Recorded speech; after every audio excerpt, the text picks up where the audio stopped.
I believe you are quite aware the situation has changed since last we spoke. The truth is still the truth, and a bargain is still a bargain. And Mayor Cermak is now deceased. Yes. What does that have to do with our contract? I do not recall signing a contract with you, Mr. Heller. We had a verbal agreement. I'm sure my uncle here will attest to that. Nathan, please. You're being most rude. But Dawes reacted just as I knew he would. Lewis, as a family man, I quite understand your position. As for you, young Mr. Heller, you should not have spoken to the papers of this. It was a breach of confidence. Nothing was said of our arrangement being a confidential one. Besides which, I was in fact discreet. How so? I didn't tell the reporters why I was offered the job at the fair. Void our deal, sir, and I'm going to be put into an embarrassing light. I will have to inform the press of your involvement. This reeks of blackmail, young man. It reeks of business. Our arrangement is binding in my view, and if you feel differently, I'll be noisy about it. Nathan. I'm not a big wheel like you, General, but us little wheels can get good and goddamn squeaky when we don't get our grease. My secretary will have contracts ready for you to sign this afternoon at 4. Please return and sign them. Good afternoon, gentlemen.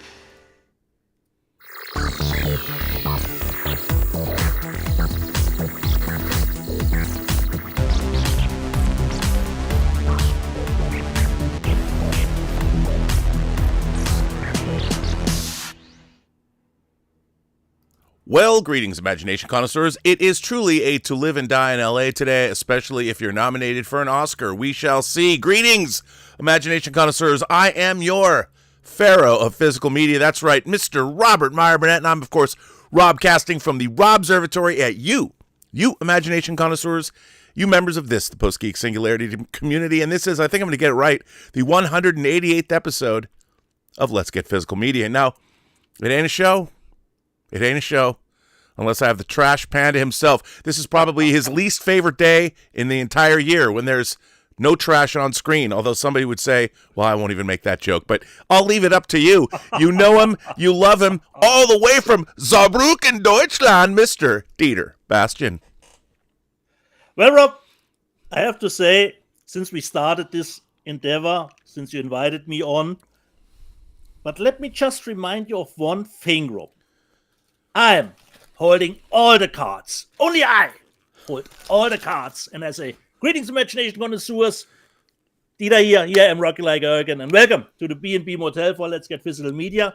Our little prelude to the Oscars, which will be held later. And it will be probably a tight race because anything can happen.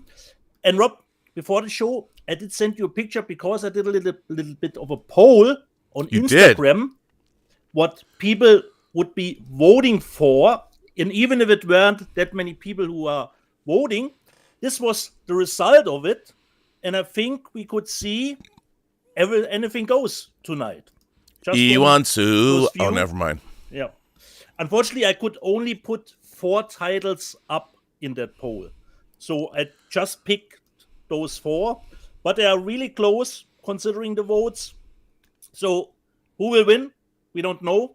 Probably Rob will give us an answer a little bit later because we need his predictions from the man, the myth, the legend. So what you're saying is Thomas Logan voted 6 times?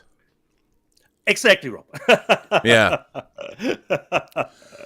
All right. No, well, actually six different people, but you know for which movie he voted. You're right on that. He's in the bag, man. He's in the bag. Yeah, he's in the bag. Well, first of all, I have a bit of news, a news story that many people have been sending my way, and I figured I would address it. This comes to us from Joe Blow.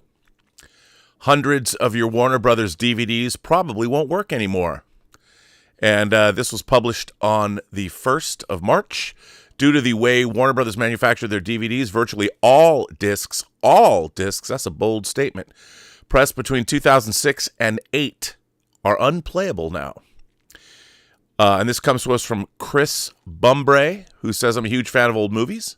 Now, when I say old, I don't mean movies from 10, 20, or even 30 or 40 years ago. I mean, I love movies from the golden age of Hollywood, specifically the 30s, 40s, 50s, and 60s, I've always loved this period, and given how hard it is to find many of these movies on streaming, I've made an effort to buy as many of these movies on physical media as possible. As such, I have thousands of old movies on DVD, and among my most treasured titles are a few dozen DVD box sets Warner Brothers put out in the mid-2000s, as they control the best library of classic films. A few months ago, I dug into an old Humphrey Bogart box set to watch a favorite movie of mine, Passage to Marseille. After about an hour, the disc simply stopped working. The same thing happened with another movie from the set, Across the Pacific. I actually thought my old Blu-ray player was to blame, and given that I was in need of an upgrade anyway, I bought a new UHD player and just forgot all about it. Flash forward to about a week ago, when I decided to throw on an old Errol Flynn movie called Desperate Journey. The same thing happened. This was more concerning to me as, unlike the other movies I mentioned, this has never gotten an HD release and was unavailable digitally. I did a little research online, and to my horror, I landed on several home theater forum threads and a couple of good videos confirming this was no fluke.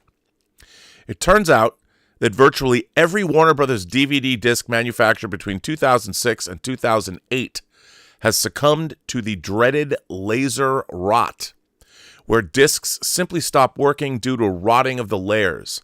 Once it happens, it can't be undone. This was a frequent problem with Laserdiscs back in the 80s and 90s, but wasn't a huge problem with DVDs. This issue comes down to the way discs were authored. I would say it's not about how they were authored, they're how they were manufactured. Many of the titles, which range from classics like The Wild Bunch and The Shawshank Redemption to TV collections like The Dukes of Hazzard, have been reissued on Blu-ray or digital HD. Some of the titles, such as many of the titles in the Looney Tunes collections and many of the Golden Age of Hollywood movies, have not, making them, in a lot of cases, lost media. So what can be done about this? Nothing. As stated in this retro-blasting video, we had a ticking time bomb on our hands, and the only way around the problem was to rip our favorites to something like Plex, but it's too late for the majority of discs. Warner Brothers, of course, has yet to comment on this, so people like me have thousands of worthless discs cluttering our shelves. Here is the most comprehensive list of titles available. Again, I will put this, you know what I'll do? I'll put this article, I did not put this in the description, so I will drop it when I'm done into the live chat so you can read it. What did I just do?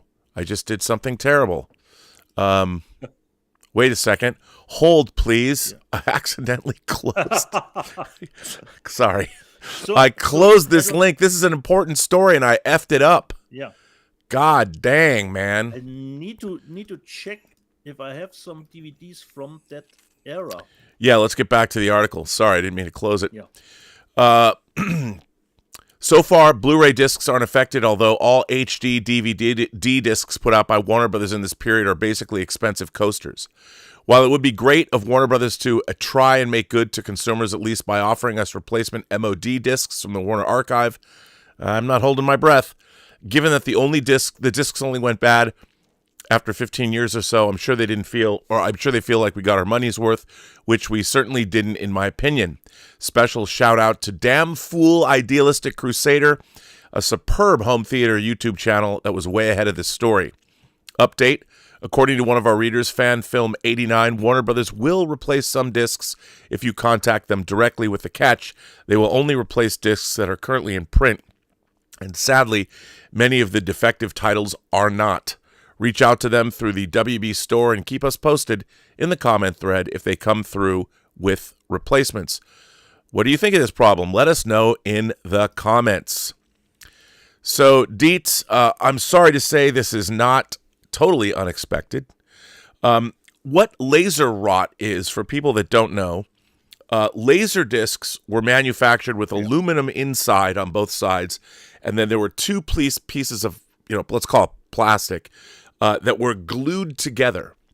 And what would happen with laser discs is the glue would separate, allowing air inside the two discs, and the aluminum, the metal, where the discs, the materials printed, actually oxidized, essentially rusted. And what happened was the pits that the lasers read, there was all kinds of other gobbledygook in there, so it basically started out, it looked like a colored snow or static over the image that got worse and worse. Now, I don't think that, that in terms of DVDs, it's probably the same thing. Whatever they use to coat the discs ages, separates, comes apart. And if it's a double-sided layer, I would think, Rob. Perhaps not a lower DVD. Yeah. And it's unfortunate that happened over a 2-year period of time. Frequently, laser rot was a manufacturing issue based on where the discs were pressed. Sometimes the glue they used would separate. I remember 3M had a problem with that, and then they fixed that problem, and then those discs were great. Yeah. But really, to be honest, I have very little DVD discs left in my collection. and I love nothing better than to swap them out. But it is unfortunate that, and if Warner Brothers can help, they will. And considering Blu-rays, Rob, I don't think I have come across a title that wouldn't play anymore. At least no. And look, I have CDs. I have CDs I bought the first year they were available in 1983. So they're 42 years old and they still play.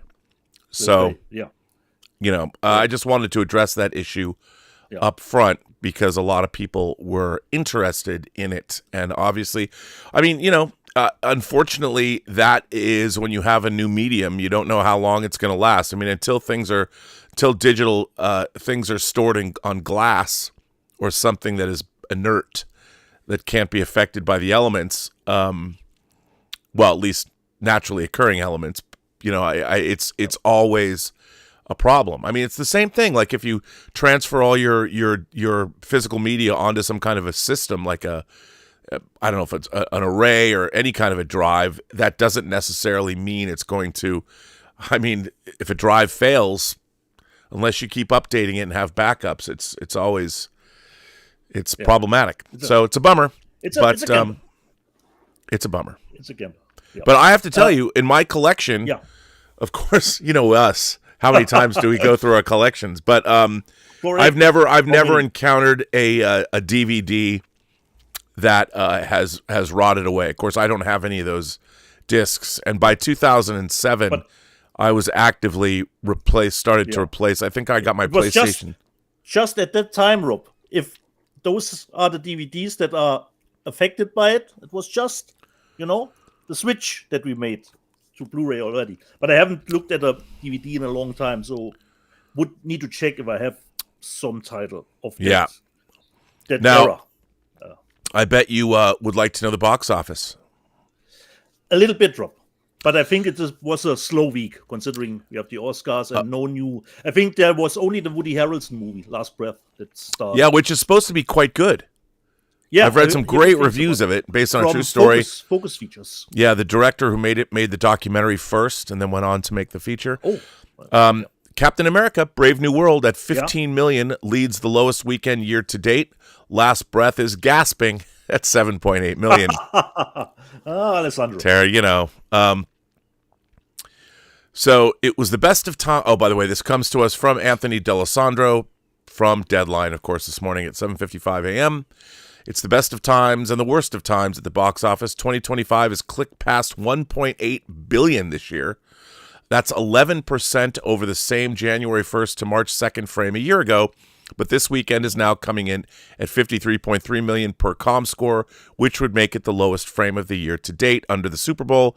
The box office organization measuring the previous low, 55.8 for all titles on that February 7th through 9th weekend. But what did we have a year ago at this time? We had Dune Part 2 leading 114.6 million frame.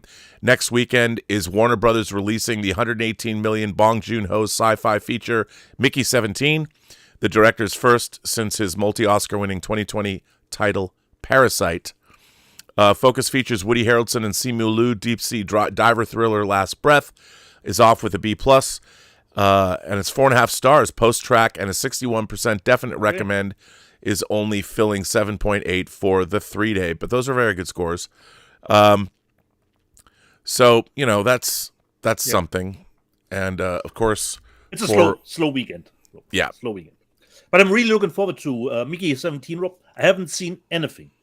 No, well, I'm looking forward to it too. So here's the list.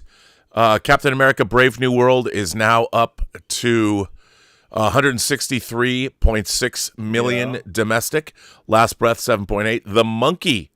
The Monkey coming in at 24.6 million, doing not so bad. Paddington in Peru at 31.3 million. Dogman at 84 million. Mufasa hanging in there at number 6, 247.99 million. Niza 2, which I actually watched the trailer for, looked pretty good. 17.8 million. That means I have to say Niza 1. Heart Eyes, 28.8 million.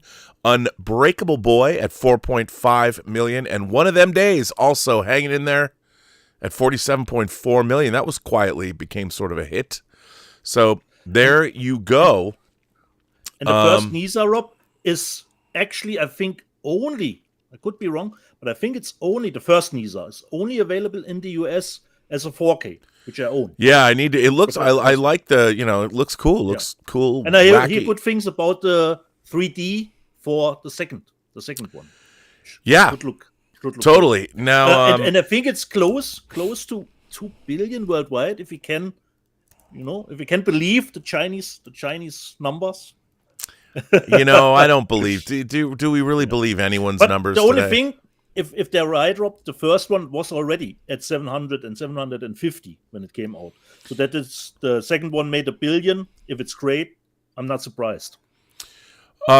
Captain America Brave New World is up to 341,796,598 million. That's 341, almost 342 million. Let's see if it can at least crack the 400. Yeah, I mean, now this is interesting. And I know people are going to, so the first Captain America, the First Avenger, grossed worldwide, not adjusted for inflation, worldwide grossed 370 million. Yeah. Now it costs less, but that's we're getting there. I mean, it's not a disaster, and people again. But with the First Avenger up, you still had a little bit perhaps the better later revenue, this is ancillary. Yes. So it's gonna maybe catch the first Captain America. I don't know, but still, I mean, it's a long time coming, but not a disaster. And as I said, I liked the movie. I didn't love the movie. Okay. But there you go. So, and then Stubble McShave fires in a tip and says, "Good question. Do you know if there's any difference between the old Warner Brothers discs for different regions?" Now, remember, DVD. Yeah. You had DVD was NTSC, and DVDs in the UK were PAL, and DVDs in France were CCAM. So it's a pretty good question. I don't know the answer to that, but I would imagine probably not. Maybe the manufacturing in Europe was not problematic. The article doesn't address that because Americans, we don't care what happens in other countries, do we? So. Not really. So no, I kid the United States. I'm holding all the cards, Rob. Yes, because by the way, Matt at the member call yesterday sent in a tip and said, "Rob, you're the best. I'm wondering if you have any book recommendations that you think are essentials for the business, Hollywood, storytelling, or filmmaking." Younger cinephile here, always learn a ton from you. I will read whatever you recommend. Thanks. Oh my gosh. First of all, there's so many great books about Hollywood.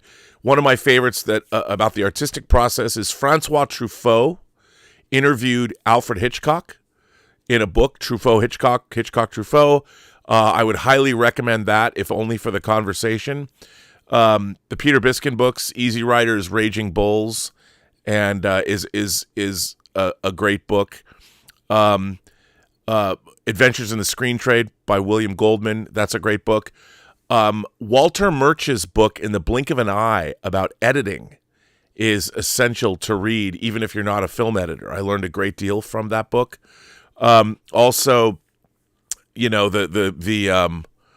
Why am I drawing a blank on his name? Blake Snyder's book Save the Cat is an interesting book in terms of screenwriting, and of course, Robert McKee's books on storytelling are essential. And there's a new, I forget his name.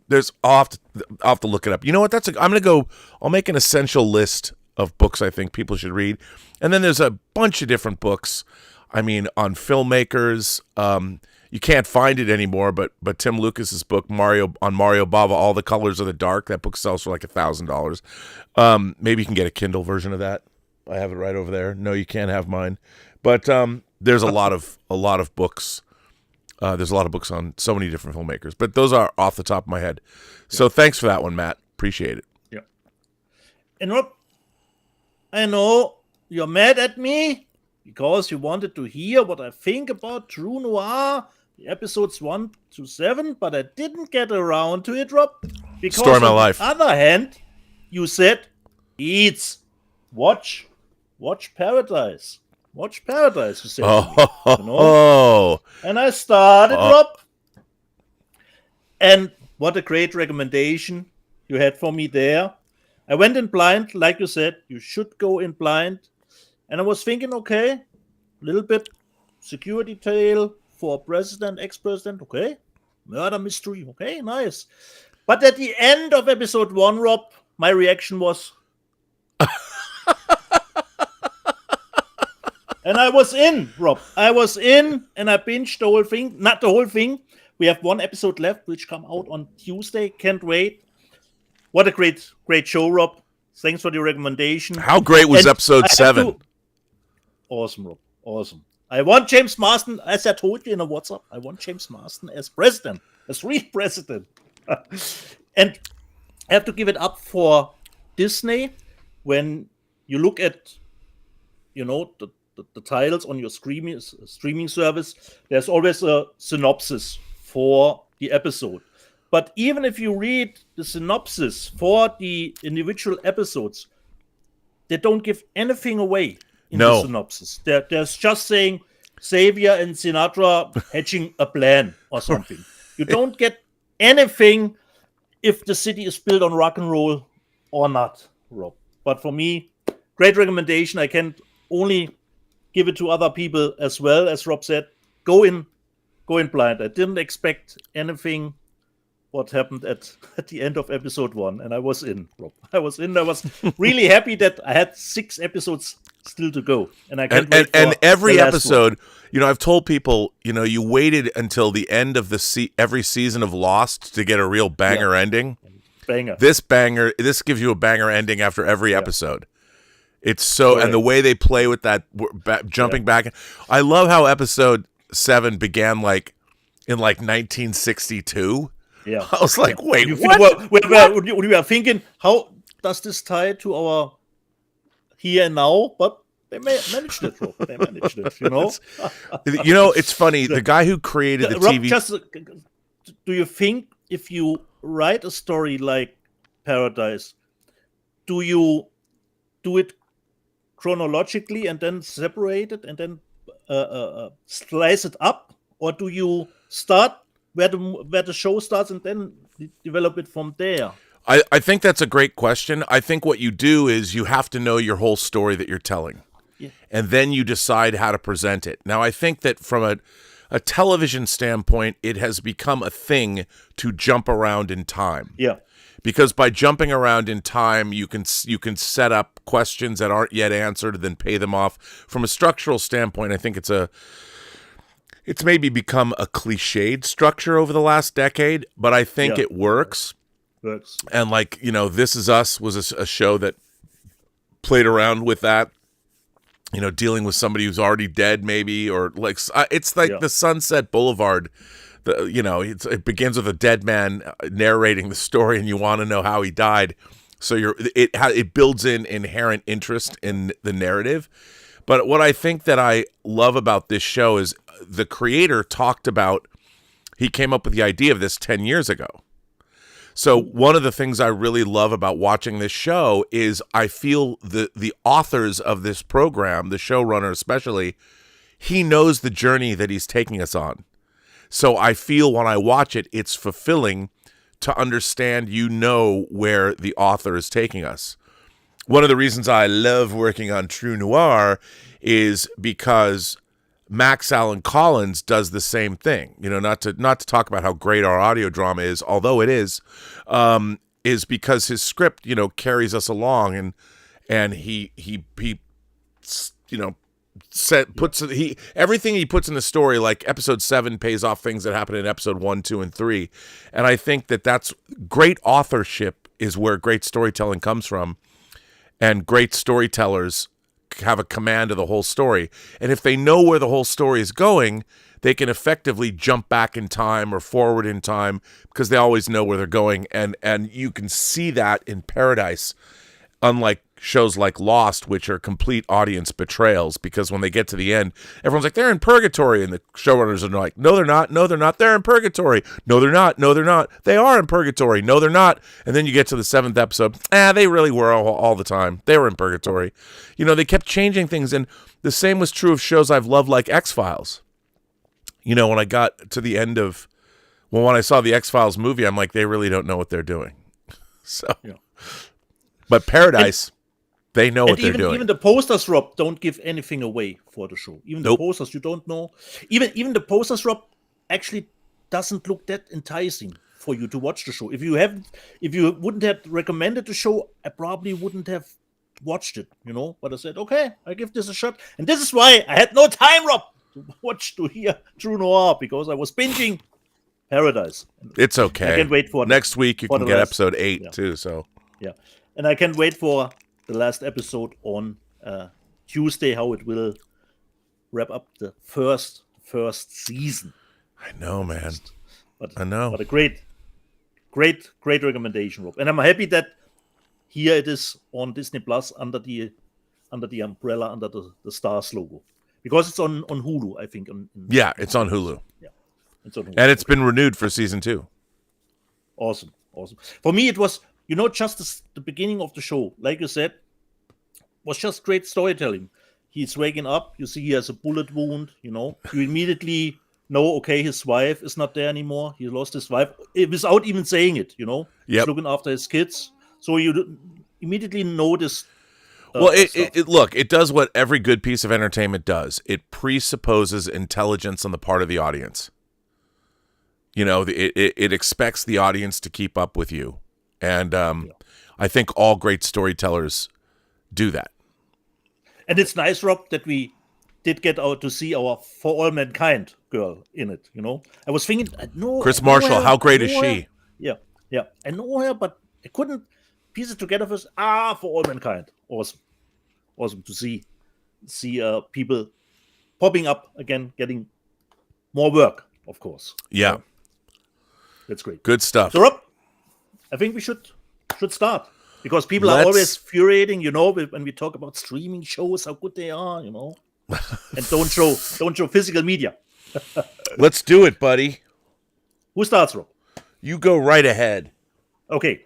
The first one, Rob, I forgot to show last week, but it's actually just a replacement disc, because Second Sight did send me the Blair Witch replacement disc. So I already got Really? I don't have mine. Fuckers. Yeah. So I already gotten this the last week, and it's always great if you order from the store itself, and if there's an exchange program or replacement program that you don't have to do anything. They know you ordered through them, and you get it without doing anything. And Rob, I know it's Oscar night. I have it here. Oscar. I have the substance, but I wasn't too thrilled with the movie release, considering it's just an O-ring, and the armory, so nothing really. Yeah, here's Max Allan Collins' copy, by the way.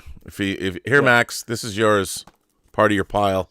You're gonna get it this week. And even if Thomas Logan is already on my back, get that French Steel book. That looks great. But I found a cool one, Rob, that I said I need to get this. And in one of the first episodes that we did, you asked me if I do a mix and match sometimes, because you have that great Game of Thrones set that you showed at one of our first episodes, where you said you would probably put the 4Ks in it. Yeah. And I wanted to put those two together, but I couldn't fit the right memory case, so it's still separated, but I will try to put them together because I had to get this from Australia, Rob, just for the O-ring, Rob. Oh, Activator, look at that. And Rob, I know we are not a fan of the logos, but considering the stuff, restricted, for me, that's pretty fitting here. Yeah, it looks cool. It looks cool. So this is the back of it. And then you have under the O. But it's just a Blu-ray, it's not a 4K. And I only switched it to a transparent MRA case because there's some backdrop from Market Koali. And you've got the activator on the disc itself. And, doesn't it fit my tie, Rob? The activator stuff here, the reanimator. There you go. So I will probably try to put that O-ring over that. But this is a smaller MRA, so I have to figure that out how to do it. Rob, one of my favorite movies from last year, probably yours too, is finally out here in Germany, only as a Blu-ray, but it doesn't matter. I need to get it. I got Red Room. Oh, yeah. I love that. Yeah, me too. I watched that not knowing. You recommended that to me, and I had no idea what it was.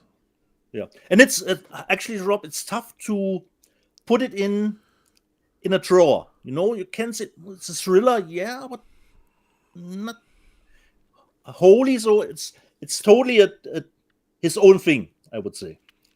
A little bit of a courtroom drama, and it comes. Let me just see. No, it doesn't have any special features, but at least finally I got it on disc. Smooth Paris is here. Over. This one I already owned a German Blu-ray, and this one, since Red Rooms was one of my favorites 2024, I think this was one of my favorites 2023, but it came out in America finally from Shudder, and since there are bonus features on it, I got the American version too. One of my favorite movies of 2023 was Influencer. Is that about you? Because you become one. Yeah, it is. Like I said, has a lot to do with our social media life, and I think it's great. Don't read anything, Rob. If you haven't seen it, go in blind. And I was surprised. It does even come with a booklet. Wow. For the movie. And the German one was totally blank, no extras. But here I will get an audio commentary, 2 actually. Behind the scenes footage, deleted and extended scenes, and, like it says on the back, a booklet for it. And I totally dug the movie. It is on Shudder. Actually, it's a Shudder exclusive Influencer. And I was pretty happy when it made its way onto Blu-ray here in Germany, and then US came out with bonus materials. Influencer. The next one, I know a lot of people were not happy with the 3rd season, but for me, it was fine. I had to get it. Looks great. At least the Steelbook, Mandalorian. Yeah, those Disney Steelbooks, while they're spendy, they're pretty beautiful. And this is, of course, the UK, because I love... No, doesn't care. But this one comes, again, with the 4K and the Blu-rays. And it has some art cards for it. In it. Oh. So, there we go. So, 4 art cards again. And when is Endor starting, Rob? In April. The 2nd season? April. Yeah. And we get Daredevil on Tuesday. Daredevil on Tuesday. And everyone says it's a banger. Oh, nice. So, hopefully they will keep the Netflix style to it. So, Mando, season 3. I know, people. I know. Next one from Lionsgate. Luckily, not an exclusive to their website store. This you can purchase from Amazon just regularly. Forbidden Kingdom with Jackie and Jet Li as Steelbook. This was one of the I think early Blu-rays that came out back in the day. So 4K and Blu-ray. Forbidden Kingdom.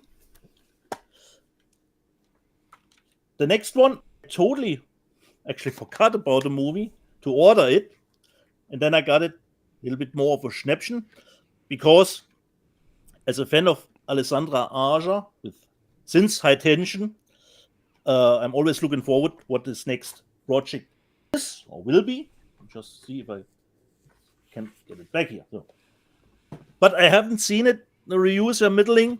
But since he's the director, I will give it a shot.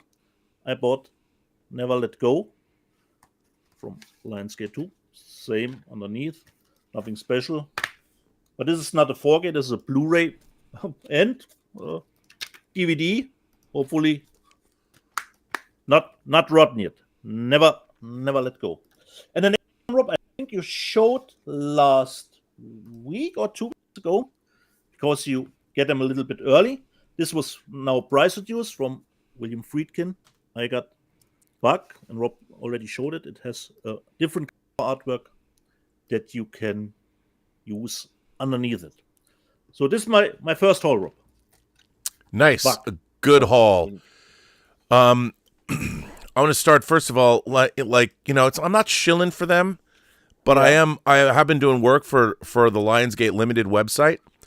I want to give them a shout out. They did a really nice. They put on their homepage. They took a great still. They released the conversation. They put a great still up of Gene Hackman and honored his passing. Really nicely done.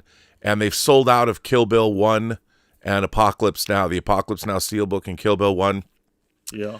And they have a new this week. They have a pretty cool box set of the first two Den of Thieves movies coming out in a really nice. It's really nice. I really like it. And shout out to Lisa, the lovely Lisa Stevenson. I now have written 2 new pieces for them that have yet to see the light of day. One might see the light of day in May, but according to her, she was telling me that something is dropping that I happen to love, and I have 2 different versions of foreign releases of this particular title that I cannot mention. I said, you got to let me write a piece for it. And Was it never released in the US, Rob? Because you said you have 2 not in international 4K. releases? Okay. Not yet. Okay. And I'm not going to say what it is, but they've been doing a lot of work with Studio Canal. That's about all I can tell you. Okay. But apparently, and I can say this, what's really exciting is, Cliff Stevenson, one of my favorite people on planet Earth, is married to the lovely Lisa Stevenson. They were high school sweethearts, and they're a great power couple when it comes to home video. Cliff has been working on the new Michael Jackson biopic, and he won a Saturn Award, and he's happy to say that he's now won more Saturn Awards than I have. But I'm like, yeah, but I also won a Saturn Award for writing and directing a movie. Just saying, Cliff. But so it's exciting. I'm very happy. So I turned it in, and I turned the article in. They're quick turnaround times, and then we have a very special surprise that she got for us that we can't show yet, but it's coming. It'll probably come in the next month. So you haven't seen it yet. I got to send it to you to see it because it's pretty cool. Okay. So yeah, Lionsgate Limited. Check out their website. They're selling out of their stuff, and this week they have coming out their Den of Thieves box set. So and it's cool. I mean, I really just appreciate that they're catering to the collector's market, and they've got their titles are great. And get that Jackie Brown if you can, and get it before they're gone. Good. Woohoo! So what did you get, Rob? What did I get? Well, first of all, I got a box. I got a huge box from Kino Lorber, and they keep sending me this. This movie is great, by the way. Stanley Donen. It's Gregory Peck and Sophia Loren. Arabesque, 60s film. I'm Max. I'm putting this on your pile. It's getting bigger. They've sent this to me 3 times. Now, I don't know if somebody there loves this movie, Arabesque. You should. It's a really it's a really fun movie. It's It's swinging 60s. It's mod, as it says. It's ultra mod, ultra mad, and ultra mystery. But they keep sending it to me, and I appreciate it. It's a great movie. I'd never seen it before. I'm now sending one to Max Allen Collins, who's doing audio commentaries for you, Kino Lorber. So you should put him on your list. So that came in, which was great. But then they sent me another great, very eclectic list or box set of movies. First of all, as you know, I produced a movie that I also edited called Tango Shalom, a.k.a. Forbidden Tango. And there's klezmer music. And they sent us a documentary, The Klezmer Project, about klezmer music, which I'm very interested in seeing. And then there's a documentary on James Carville. Now, these are DVDs, but Kino Lorber has been sending me an incredible... I now have a Kino Lorber shelf, documentary shelf. The fact that they have been, yes, they're only on DVD, but they have slowly and quietly been amassing an incredible collection of documentaries on DVD, and they're not expensive, and I would definitely ask everyone to delve in. Like when they have sales, pick them up, and they arrange Matt at Kino Lorber. Shout out to Matt.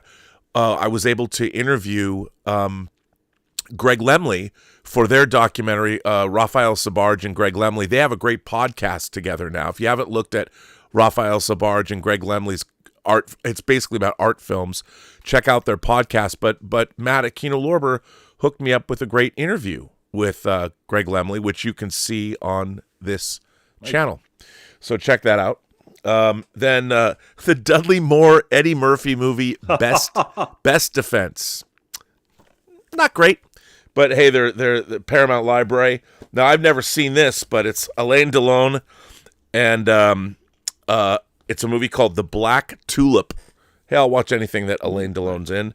Then another Patrice Leconte movie with Jean-Paul Belmondo, Alain Delon, and Vanessa Paradis. Half a Chance. Then their next, this ongoing series, it's incredible. Film Noir, The Dark Side of Cinema, box number 24. 24 with Union Station, Jennifer, Ida Lupino movie, and The Crooked Circle. These are great, although, as you can imagine, 24 of these, these are eating up space in my collection. Eating up space. Then a 3D movie. The Glass Web, starring Edward G. Robinson, and it's the ultimate in shocking, suspenseful 3D. And it was directed by the great Jack Arnold. And I have not seen this. So there you go. And this is actually from Universal, 1953. And then this is amazing. Again, they're just giving us a Louis Buñuel film, Diary of a Chambermaid. This is a very famous movie. Nice to have this. I really like the artwork on this too. Jean Moreau, the great Jean Moreau, is in this movie. I haven't seen this movie in a long... I actually saw this movie in a theater. And I'm curious. This is from 1964, and it's beautiful widescreen, again from Studio Canal. Happy to have that. Let's see what else. Oh, now these are. It's funny because we've been reporting on these. Wilford Hyde-Wright and Peter Sellers in Two-Way Stretch. Hey, I've never seen this. It's a Peter Sellers movie. Why not? And then where is that? Oh, here's an interesting film. Sidney Poitier in Cry, another famous movie, Cry, the Beloved Country. Another great one. Saw that a long time ago.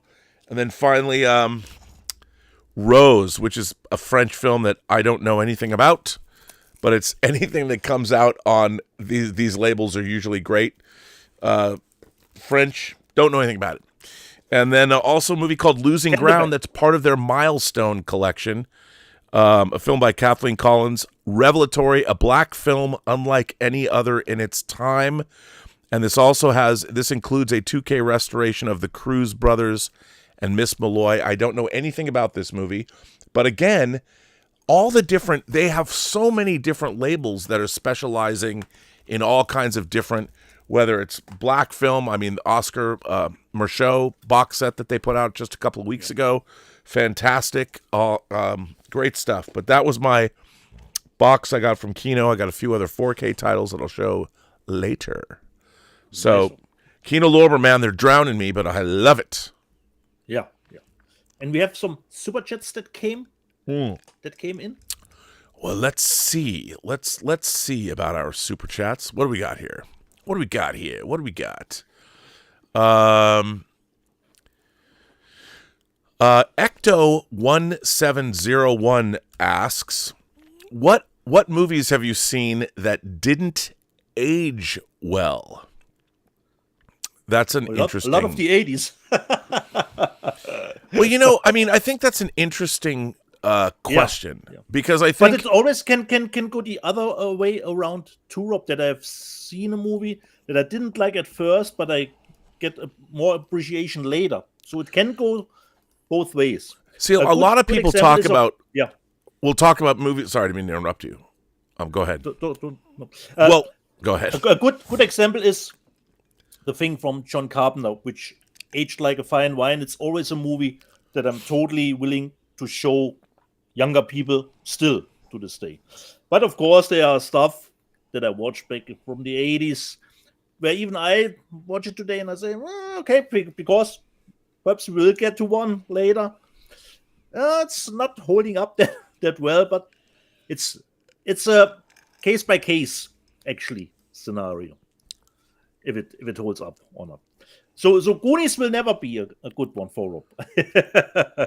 Well, I think that there's two things about that. Like, some people would say that, like, a Ray Harryhausen movie didn't age well because of the visual effects.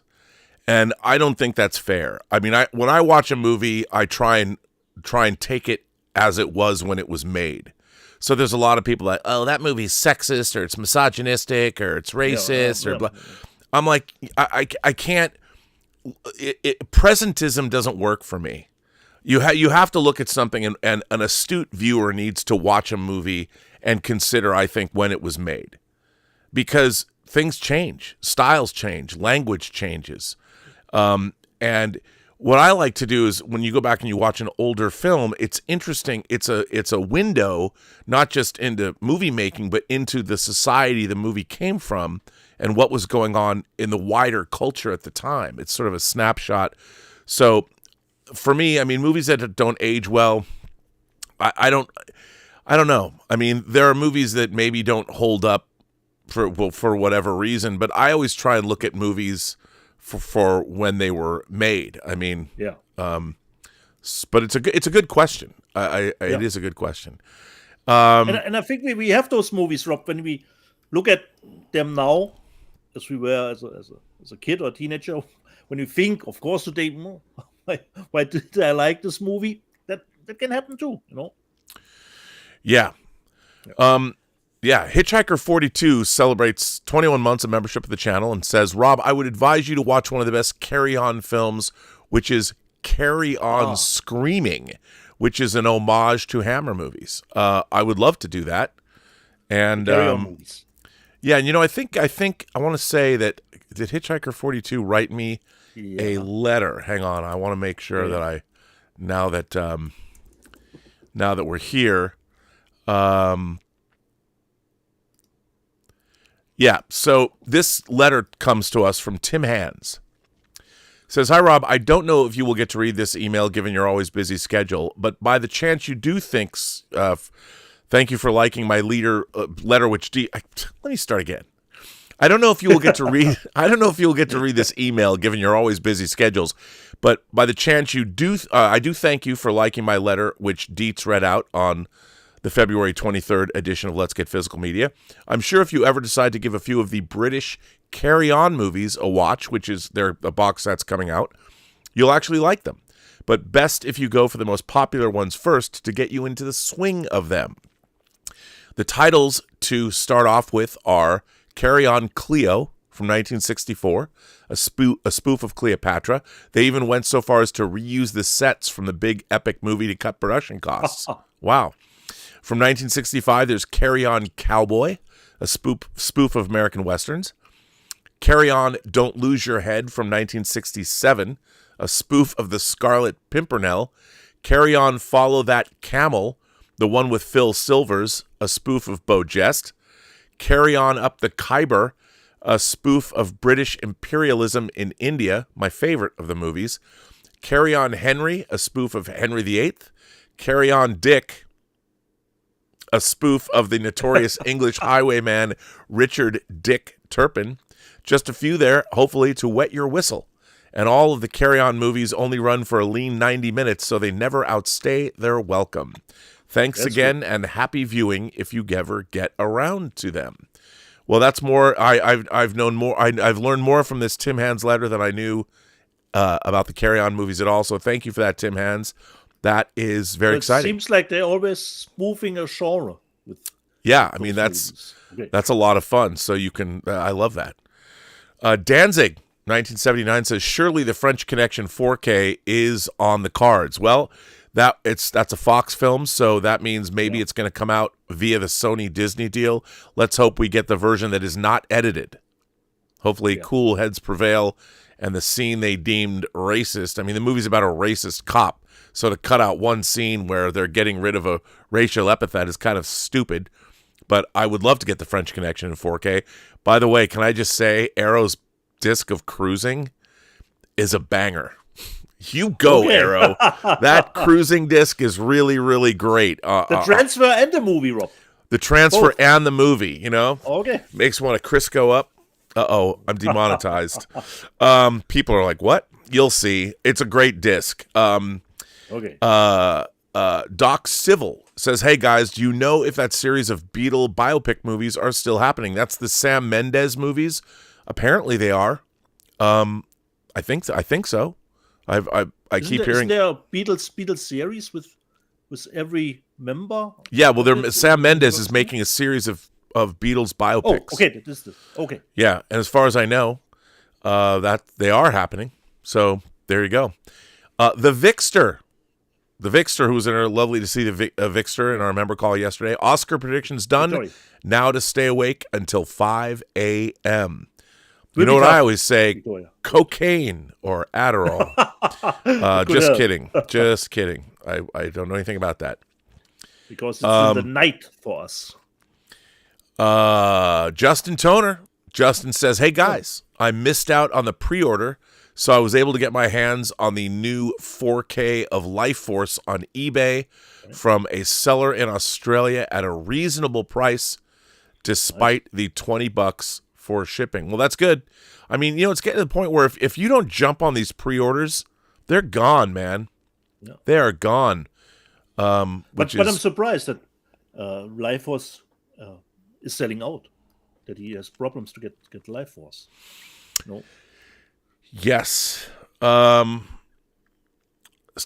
Studio says, please tell Stephanie at Lionsgate about the color grade problems with the Studio Canal Basic Instinct 4K. It looks like they're using the same master. I wouldn't know anything about that, but I will tell you this. Studio Canal will not let Lionsgate change their masters. They are using the same master. They have to use the same master if, in fact, they were going to put out Lionsgate. I mean, if Lionsgate was going to put out Basic Instinct, and who knows if they are. I don't know, but they're going to have to use that orange and teal master. I mean, it still looks better. Again, it's just a different color timing. Basic Instincts always look terrible on disc, and I love seeing how sharp it looked, but some of the color timing choices were that teal and orange business.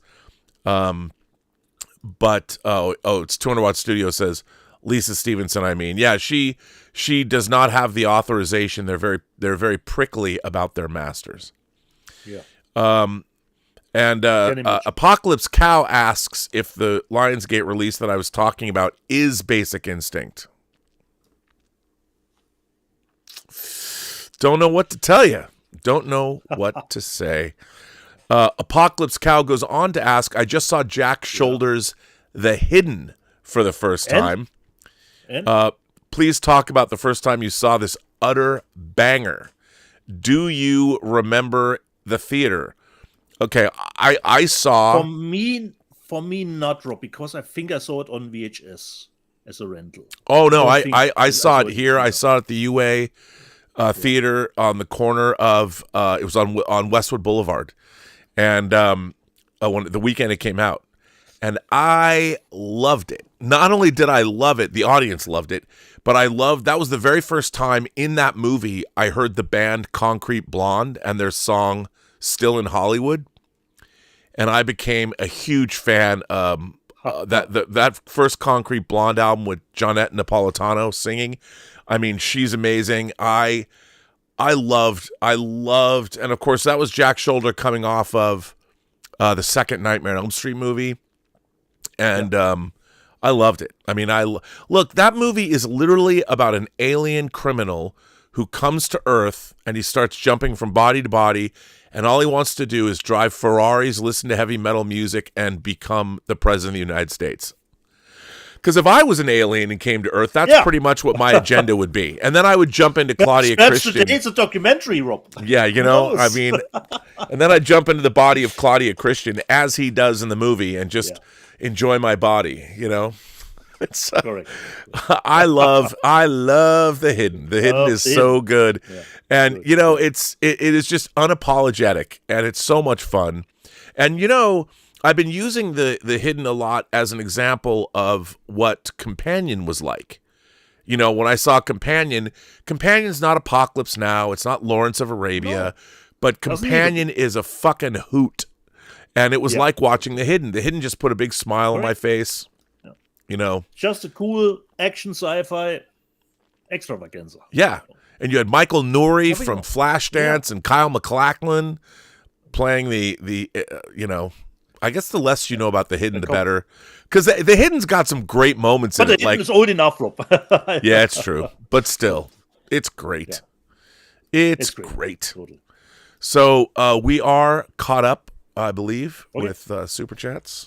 So then I can show more stuff, Rob. Because show it, baby. Good week. Almost I would have gotten 3 more titles, but the Postal Service is on strike here. So I have gotten a lot of stuff. Yeah, it is on strike here. So I've gotten a lot of stuff, but not all. This one I didn't order it myself.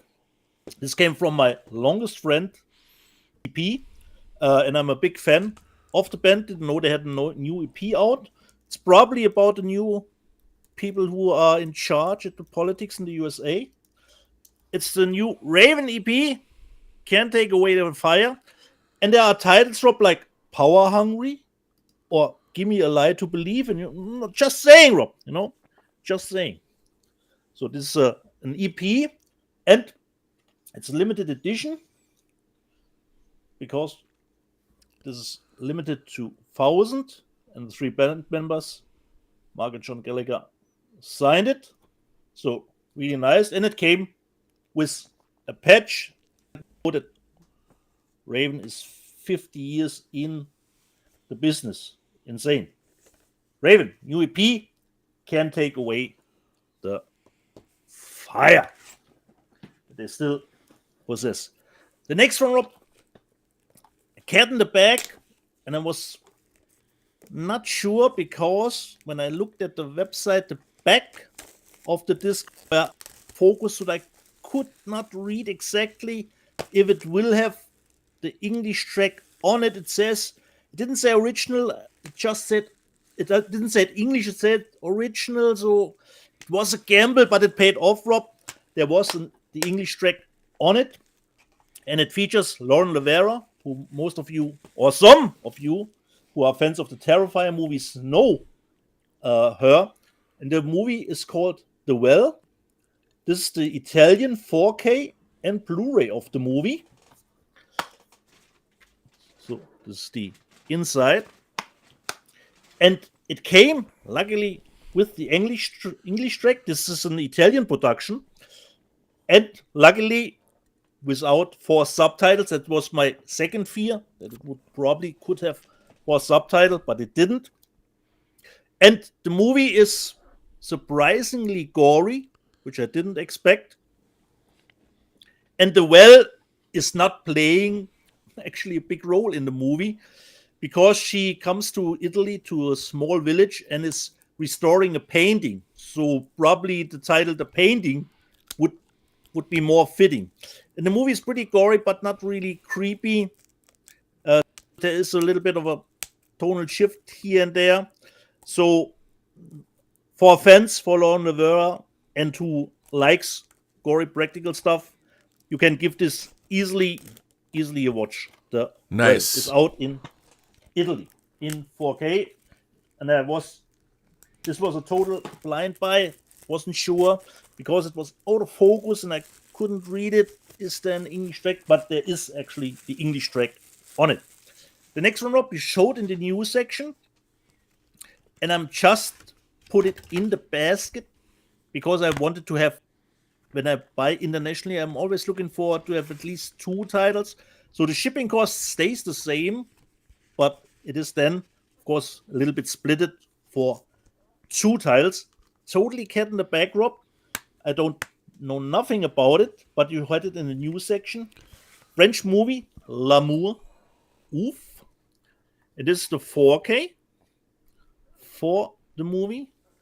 And luckily, if I read it correctly, Rob, I think it has English subtitles, which is, of course, pretty important. Because even if I live near the French border, my French is little more than rusty, and it comes with a little bit. See, this is more of a picture book, and I think it's a little bit of part of a musical, which normally is not my cup of tea, but I will give it a shot. And I think there was even a steel book that you could get in France, but I decided this was a little bit the cheaper one. Comes with the Blu-ray and the 4K. Une Passion Magique. Hopefully, Rob, a good one. But yet is in the news. Cat in the Bag. L'amour. Oof. The next one, Rob, a classic for the both of us. Bought it a million times, probably. And I've just liked the cover variation of it. It is the 4K now, but I don't know if you need the movie in 4K. Rob, Story of Ricky. Isn't that a great Of course cover you need that in 4K. Come on now. Yeah, come on. So all the splattery stuff. This is still Hood, Blu-ray, and the 4K. Nicely just on there. I don't think we need anything to say about Story of Ricky. I think it's all been said. All been said. Still a classic.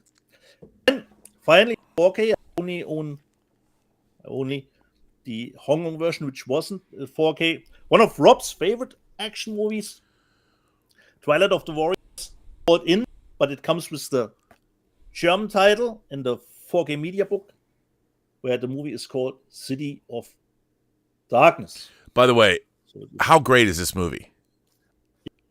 I know. The movie is so good. Based on a comic. 4K? Yeah, correct. And I didn't even know, Rob, that it was actually that it stems actually from some truth to it. People were living in that kind of situation. A lot of text actually. Just looking for pictures to show here. So off. Then the next one I already showed last week, but this week came the 4K media for it. Ezreal, Angel of Death. I really need to see this. Everybody's talking about how great it is. Yeah, it is awesome. Because it has no dialogue, totally runs through, great pacing. So 4K. The Blu-ray.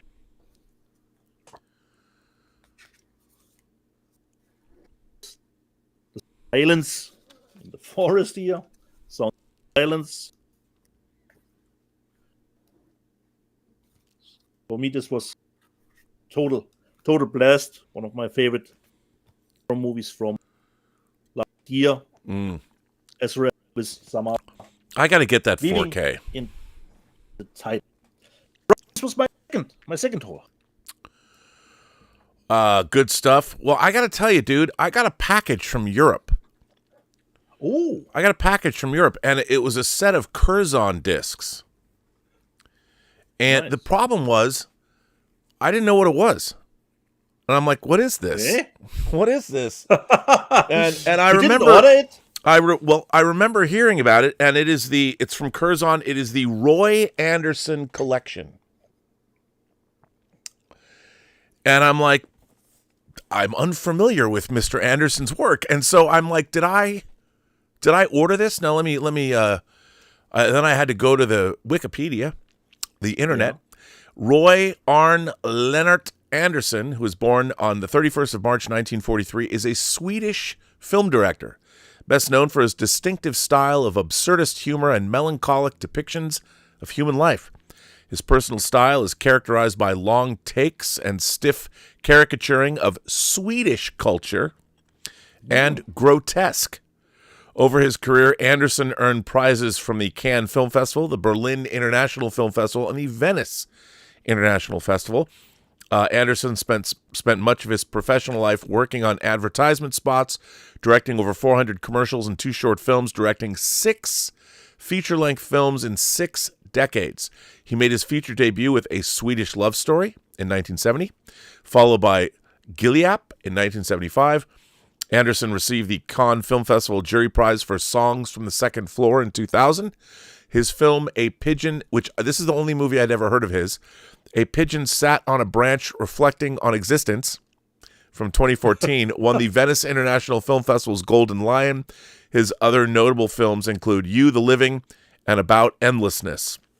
So as I stood there looking at this, and it comes with all 6 of the feature films. It's other than that, it doesn't have much in it other than the films. There's no book, but they're all here. All 6 of them are here. It occurred to me that, and then it was confirmed, Stubble McShave sent this to me. This was a gift from Stubble, and he said, "Don't watch the first movie. Okay. Go in, come back to it later." But I'm really looking forward to watching A Pigeon Sat on a Branch Reflecting on Existence. It sounds like a biopic about me. But or something I would like. But I want to thank Stubble for sending this to me. Again, talk about a cat in a bag. I got 6 cat in the bags right here, coming from a Swedish filmmaker I don't know anything about. Should I put it right next to my Bergman box? I'll have to get back to you on that one. But we shall see. So thank you, Stubble, for sending me the Roy Anderson collection. And this, of course, comes from Curzon. Curzon's The Artificial Eye. They've been doing great stuff. The Wim Wenders box set. They put out the Bela Tarr box set recently, which I need to pick up. They're great. And I'm a big fan of what Curzon's doing. That Wings of Desire 4K they put out is one of my favorite. Yeah. I mean, Criterion put it out too, but I have the Steelbook because it's one of my favorite movies of all time. And your German filmmaking friend Wim Wenders. You love all of his movies, right? Wasn't the disc replaced, Rob? Weren't there some trouble with the disc? Yeah. Yeah. So I got all that. Then I got 3 discs from Warner Brothers. This is really cool. It's another crazy animated collection, but this is the Tom and Jerry CinemaScope collection. So these are the widescreen CinemaScope Tom and Jerry cartoons, of which I've seen. There's 23 shorts and 3 bonus cartoons in here, but can't wait to see that. I've seen some of them on the big screen, so I'm curious to go back and look at these. Then I got Juror Number 2. The Blu-ray of Juror Number 2. Oh, okay. Nice. So good for you. Thank you for that. And let's see, what else do I have here? What else did I acquire? And Juror Number 2 didn't came out on 4K, just a Blu-ray. Yeah, just the Blu-ray. Okay. Oh, I forgot these. Here's another documentary from Kino, Mary Pickford, Ida Lupino, and Dorothy Arzner, Women Who Run Hollywood. Again, I love getting these Hollywood documentaries. And then Every Little Thing, which is another documentary I know nothing about that Kino Lorber sent me. Kino Lorber also sent me I remember when I first showed the first one of these, it was in 4K, and I didn't even know it because I hadn't opened it yet. Yeah. They're second in their Peril and Disaster series. So these are in 4K, and one of these is by Sidney Gillette, and the other is by Bert I. Gordon, who Picture Mommy Dead and Agatha Christie's Endless Night. Again, this is the second in one of Kino Lorber's series. I love these double features, and these 1966 and 1972, and Picture Mommy Dead stars Zsa Zsa Gabor. So, hey, who's going to put these out if Kino Lorber didn't? Also, in the Kino Lorber 4K section, they sent me Stallone's Daylight. Oh, finally. A funny thing. I'll tell you how funny a story. So when I worked at Warner Brothers when I was 22, there was a girl there that worked for Bob Daly and Terry Semmel, who ran the studio at the time, and I was in and out of their office every day with call sheets and production reports, and I was obsessed with this girl. She was like 30, and let's just say it all worked out between us. And there was a period of time where it was so much fun to work at Warner Brothers at lunch. That's all I'm gonna say. When you have a whole backlot and your girlfriend at the time, it works. But she fucking left. She left and went to Rome to work on Daylight. So Okay. out of I've never seen this movie because of that. I was so angry that Astrid, her name was Astrid. Never seen Daylight, Rob? Never, because Astrid was This taken was one from of me. my favorite Laserdisc, Rob, just because of the sound. I know. And Astrid taught me things that I didn't know I wanted to know. That has served me to this day. So I've never seen this movie, and I think her name is in the end credits of this. So At the Cinecittà Studios. yeah, Oh, and her name was better Astrid. shut it. I'd never met a girl named Astrid. Oh, she was unforgettable. Let me just say that on many different levels. But she went and worked on this movie. was thinking, where is he going with the story, considering Daylight? Yeah, man. I'll tell you something. She showed me a lot of Daylight, but she left and she went and worked on this movie, and she was gone. She left. She was gone. I don't think So she ever the came movie back. has already an She never came back from uphill Europe. battle for you. She was from an Italian family, and she spoke Italian. So the Get general's this straight, daughter. Rob. Like, one great. Well, catastrophe. I guess now there's enough time has passed. So Okay. and now she looks like an Italian grandma. So it's all good. I can't no imagine offense. you don't like the movie. I can't imagine. No, I'm sure it's great. The General's Daughter in 4K with John Travolta. There you go. Warner Brothers. Oh, now this is tough. We know that Second Sight is working on this. Yeah. Like with The Hitcher, they put out The Nice Guys in 4K. Yeah. Warner Brothers did, but I'm gonna wait for The Hitcher. Like with The Hitcher, I will buy the Second Sight title, and then of course I did get my Panic Room, and I did Ready. get Nice. like you, I did not like the Steelbook, so I went for the regular Nosferatu. Yeah. Although I do feel that, like, you've got the great A24, the A24 Lighthouse Special Edition. Yeah. I've got the Northman Special Edition. So, I mean, maybe somebody will put out more. Maybe I'll have to go back and figure out a way to get the Steelbook just to have the Prestige Robert Eggers. Or just collection. wait, Rob, if Universal will put out, like the Norseman, perhaps later, a box. Yeah, maybe later. Because, this made money. This did really well. Sure. So that's my collection of titles. Have you checked actually Panic Room? There is another rumblings considering the transfer. Did you have time? No, I haven't looked at it yet. But Okay.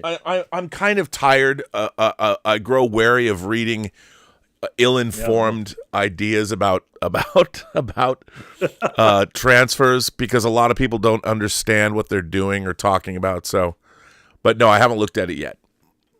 Okay. So, Should I show some more stuff, Rob? yeah, man, because that's it for me. Okay. What I've got. Where? Let's see. Let me just read a few. Okay. Let's see. Wow, I got to go back. A performing artist says, "How about Soul Man for movies that didn't age well?" But see that. But that's a thing. I mean, the thing about Soul Man. C. Thomas Howell goes undercover as a student, and he's in blackface.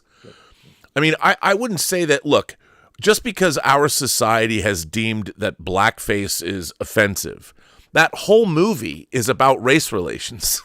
And you've got James Earl Jones, and the whole movie is making a very valid point. And just because we think that, oh, you can't, I mean, it's weird to me. Here's another thing. People say, oh, Tropic Thunder couldn't get made today. And I'm like, if you're watching Tropic Thunder and you don't understand what it's doing, and just because somebody does blackface, it's the intent behind what's going on. Soul Man is a movie about race relations. It's addressing it head on directly, as is Tropic Thunder.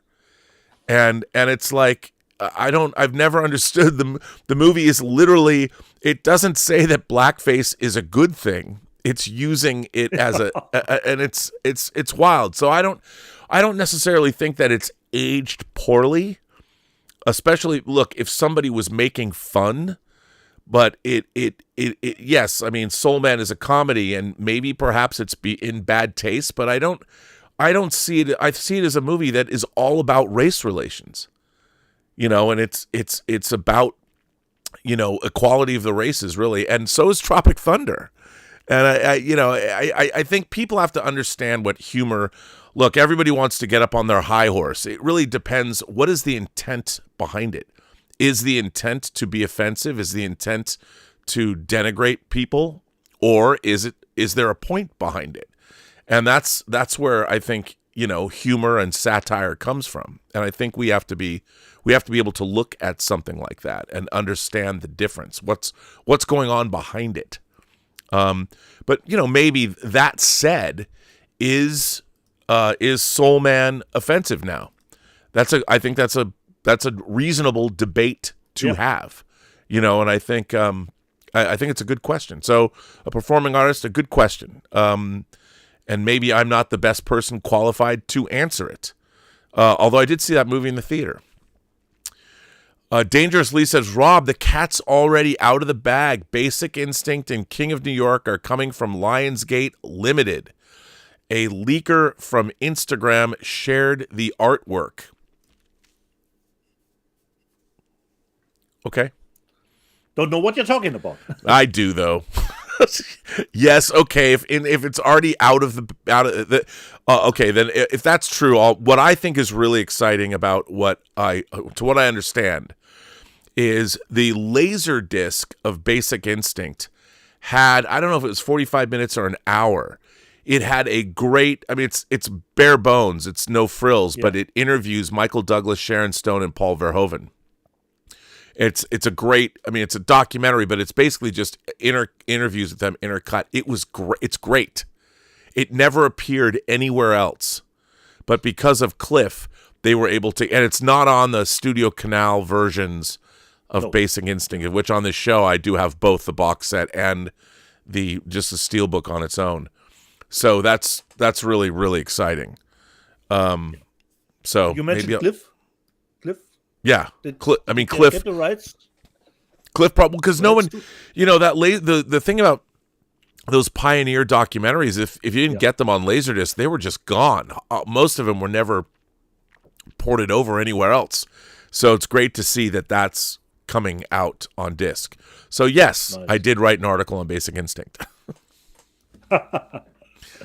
Shh, don't tell anyone.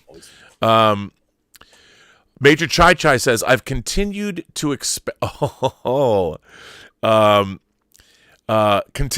Major Chai Chai says, continued to expand my cinema palette, and I watched With Nail and Eye last night.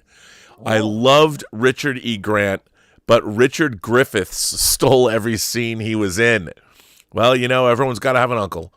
I'm glad. But did you like it? You love Richard E. Grant, but did you like the movie? So I'm glad you watched it. That's a great answer. I love With Nail and Eye so much. Apocalypse Cow says, I just saw Looking for Mr. Goodbar. I took a nap after and had the worst nightmares ever. What films gave you literal nightmares? Did you see Looking for Mr. Goodbar in the cinema? No, I did not see Looking for Mr. Goodbar in the cinema. I did not see that. but I did see it later. I think the first time I saw Looking for Mr. Goodbar was on VHS, to be honest. Paramount VHS, early on. What movies gave you nightmares, Dietz? Has a movie ever given you a nightmare? Not nightmares, but what's stuck with me, when you were young, you were always looking for, that horror stuff, that video nasties. And it may sound strange, but Friday the 13th Part 2, the ending, when you saw him without the mask coming through the window, somehow that ending stuck with me back in the day, where perhaps was a little bit too young to see some kind of disfigured man. But other than that, nightmares. Immediately not, but that is one scene that stuck with me from back in the day. It's funny. I've always quality wasn't that great. I've always loved my nightmares. I love scary dreams that I would wake up in a cold sweat and I'd be like, "Wow, that was awesome." But a movie that really it didn't so much give me nightmares, but it disturbed me. And it's also one of my favorite movies. But when I first saw it, I had read, which is George Romero's Dawn of the Dead. And the thing about Dawn of the Dead, I had read the novelization of Dawn of the Dead that George Romero and Susanna Sparrow wrote. And I hadn't seen Night of the Living Dead yet. And I read Dawn of the Dead, and I was like, this is the craziest shit ever, like with the zombies and everything. But, my greatest fear is the loss of civility, the loss of civilization. And when I saw Dawn of the Dead, I had dreams about it, being stuck in a zombie apocalypse for months afterwards. Because I was so obsessed with Dawn of the Dead. I only saw it once, but I loved it so much. And then when I saw it, I did not have a VCR yet. So I couldn't see Night of the Living Dead, but I read everything about. Then I got really into reading about zombie movies and like the Tombs of the Blind Dead films and the Living Dead at the Manchester Morgue and Lucio Fulci's Zombie hadn't come out yet, and I was just obsessed with the whole idea of the fall of civilization. That's why I love post-apocalyptic movies. But I had a lot of nightmares about life after seeing Dawn of the Dead. But that was the other movie I really have now. I like my nightmares, so they don't register with me as nightmares. Yeah, speaking about real nightmares, I often dream just stupid stuff. You're waking up and you think, how did your mind put that kind of stupid stuff together? It's not really always tied to movies. No. More just general stuff, and you're waking up and you think, how did that came to be? But okay. That's how dreams are. Yes, it's true. 200 Watt Studio says Dawn of the Discs, The Page announced yesterday the Basic Instinct 4K from Lionsgate Limited. And I think that announcement's supposed to go up this week officially. Yeah. But look, I'm not going to. If it's already out there, it's already out there. But I'm not going to be the one to spill it. And to be fair, no one knows. I wrote an article for something that's coming out. Yeah. Maybe in May. Nobody's announced that one yet. So we'll see what that one is. But yeah, King of New York and But once again, Rob, not a review, just more an essay of the movie. Yeah, it's more because I'm not interested in writing a review. Here's my review of Basic Instinct. I love it. I would what I'd rather do is I sort of wrote an essay. Like the other, like where does Basic Instinct fit in our culture? Why is it an important movie? So I like the other, I've written pieces on Apocalypse Now, Conversation, Kill Bill 1 and 2, Basic Instinct, and a movie to be named later that I'm a big fan of. It's funny, I would have written an essay on King of New York too, because I talk about that a lot. But yeah, so the Basic Instinct apparently is going to include more special features, including that old school, not seen since the 90s. I mean, it's been out of print, that interview, and there's a lot of really great stuff in that interview, because I think Pioneer did it themselves, because they put out Basic Instinct, and then they put out the double disc gatefold Basic Instinct that I actually have in a frame. So so that's exciting. So way more quality than just an EPK kit.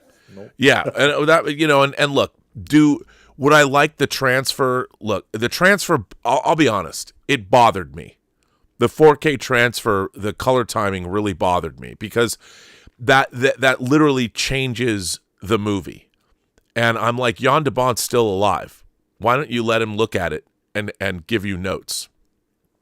But the orange and teal bothered me because that's not the way the movie was supposed to look. And the cinematography in that movie, Jan de Bont, who shot Basic Instinct, also shot Paul Verhoeven's previous movie that's kind of Basic Instinct. It's not a prequel, but it covers the same ground, a movie called The Fourth Man. And hey, everybody, where's The Fourth Man? Where is Paul Verhoeven? Anchor Bay put out like Soldier of Orange. They had their Verhoeven box set that had Business is Business, Katie Tipple, Turkish Delight. Where's The Fourth Man 4K? Where's The Fourth Man Blu-ray? The Fourth Man is great. I love The Fourth Man. And where is it? Don't know. Somebody put it out. Maybe I'll have to start my own video label and finally put out The Fourth Man if I can get the rights. Perhaps considering it's more an international movie, perhaps rights issues, Rob.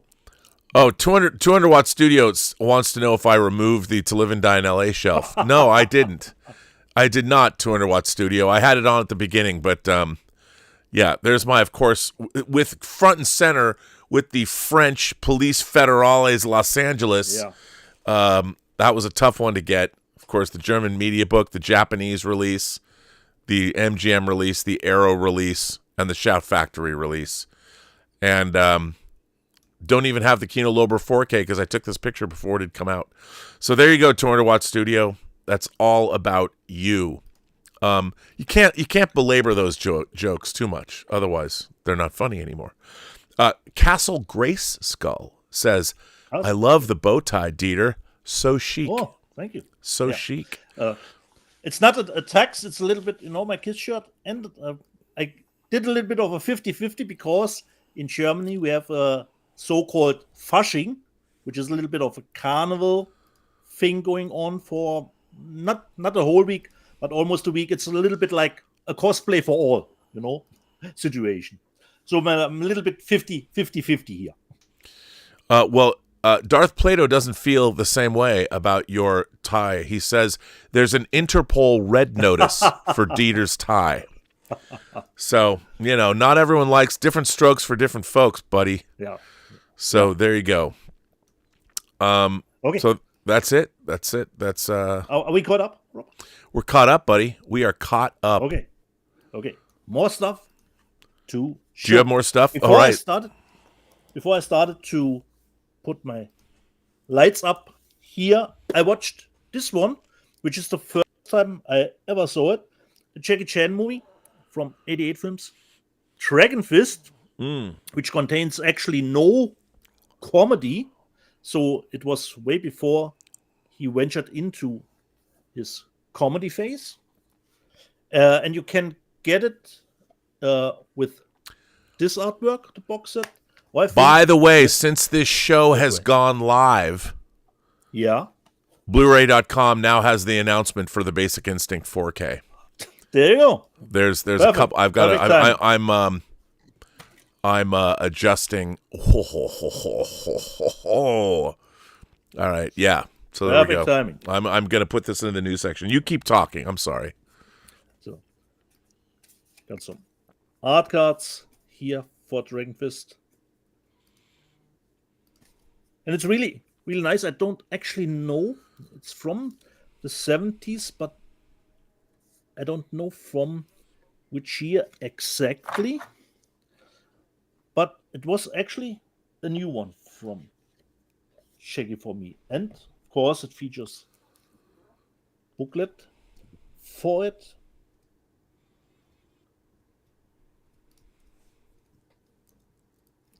Lots of pictures here. So it was before he went more into the comedy Comedies. And as always, it's 88. Oh, smell. The 2 poster artworks from 88. Dragonfist. Let me just see if I can when I can find the year. 1979 was it. So Dragonfist. Put that aside here. Next one, Cat in the Bag. German media book with 4K and Blu-ray. Looks good. Title is great. It's called Black Ritual. Ooh. Some cryptic science here. Oh, it's inviting here. Oh, he looks a little bit like the guy from When Evil Lurks. So, total Cat in the Bag. Fingers crossed. Comes with the Blu-ray and the 4K, and it's limited to 600. I got 600. I don't know if I can make it visible. 268. The next one, I know a lot of people are not a big fan of the sequel, and I know the first one is the better one, but I still like the sequel, and this is probably the biggest media book ever, considering just the thickness of it. This came out new here, Sin City 2, A Dame to Kill For. Came with different cover variations. I decided for the Jessica Alba one, and this is how thick this thing is, because it contains actually the Frank Miller comic and the movie in and normal Blu-ray DVD. So we have a lot of artwork in it for it. And then the later part is actually the comic from Frank Miller, which is in the media book contained.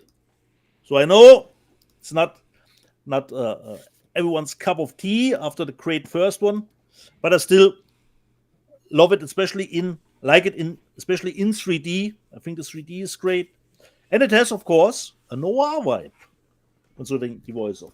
And it came actually with 3 posters, unfortunately folded but the posters are actually damn huge. So 1, actually 3 posters with it. Second one.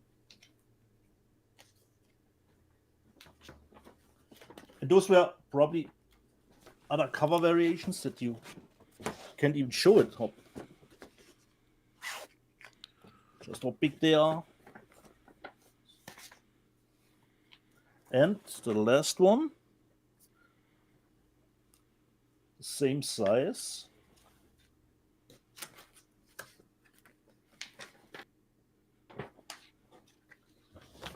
Would be this one here. Sin City 2, A Dame to Kill For. So that was Sin City 2 media book, 3D and normal Blu-ray.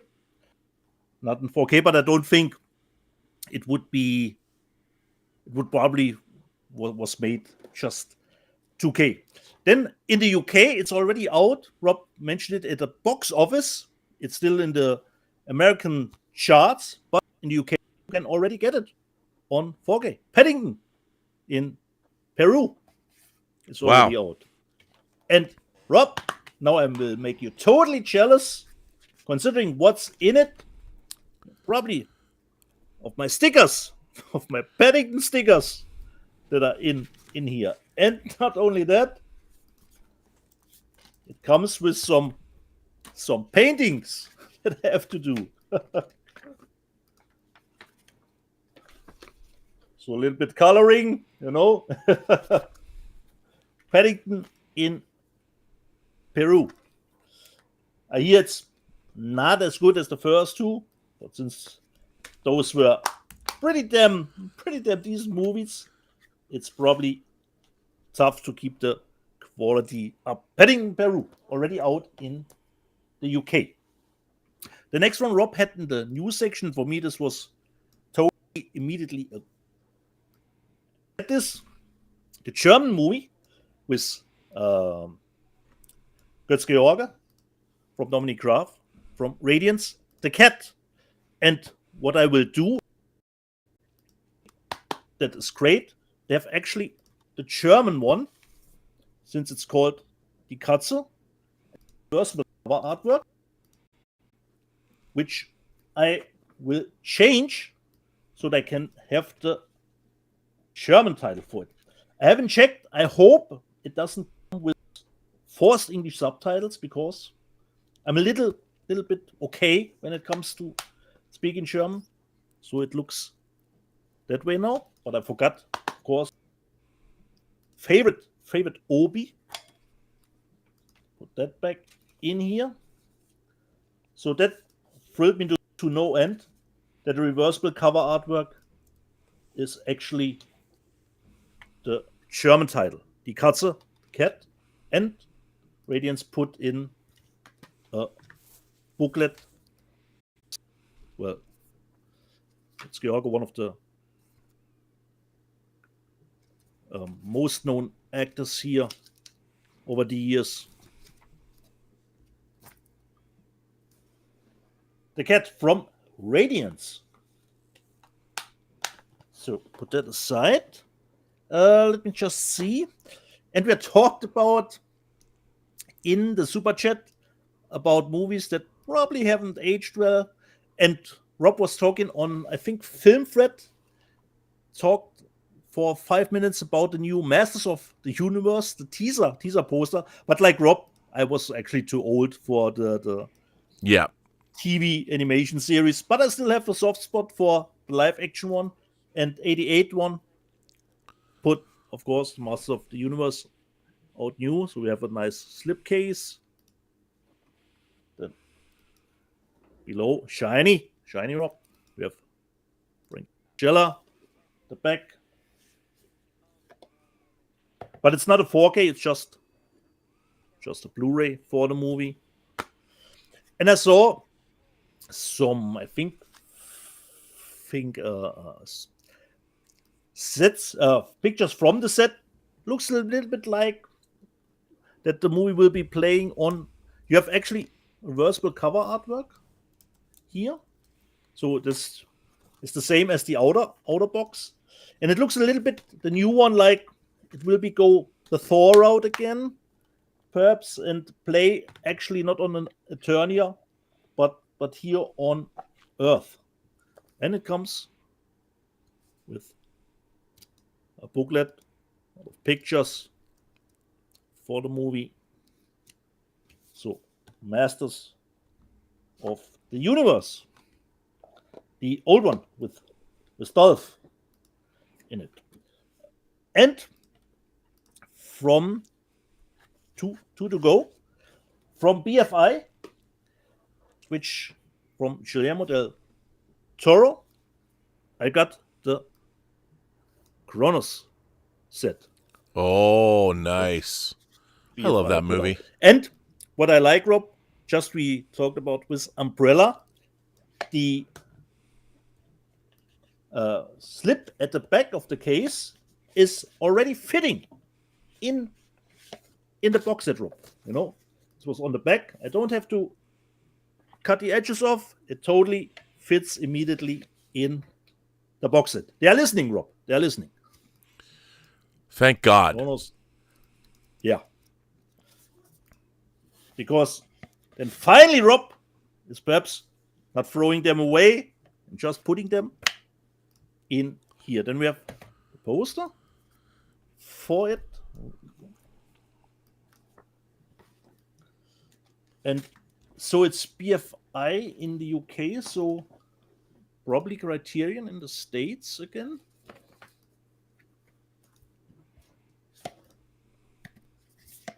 And the disc itself, 4K and special features again. The second one. And some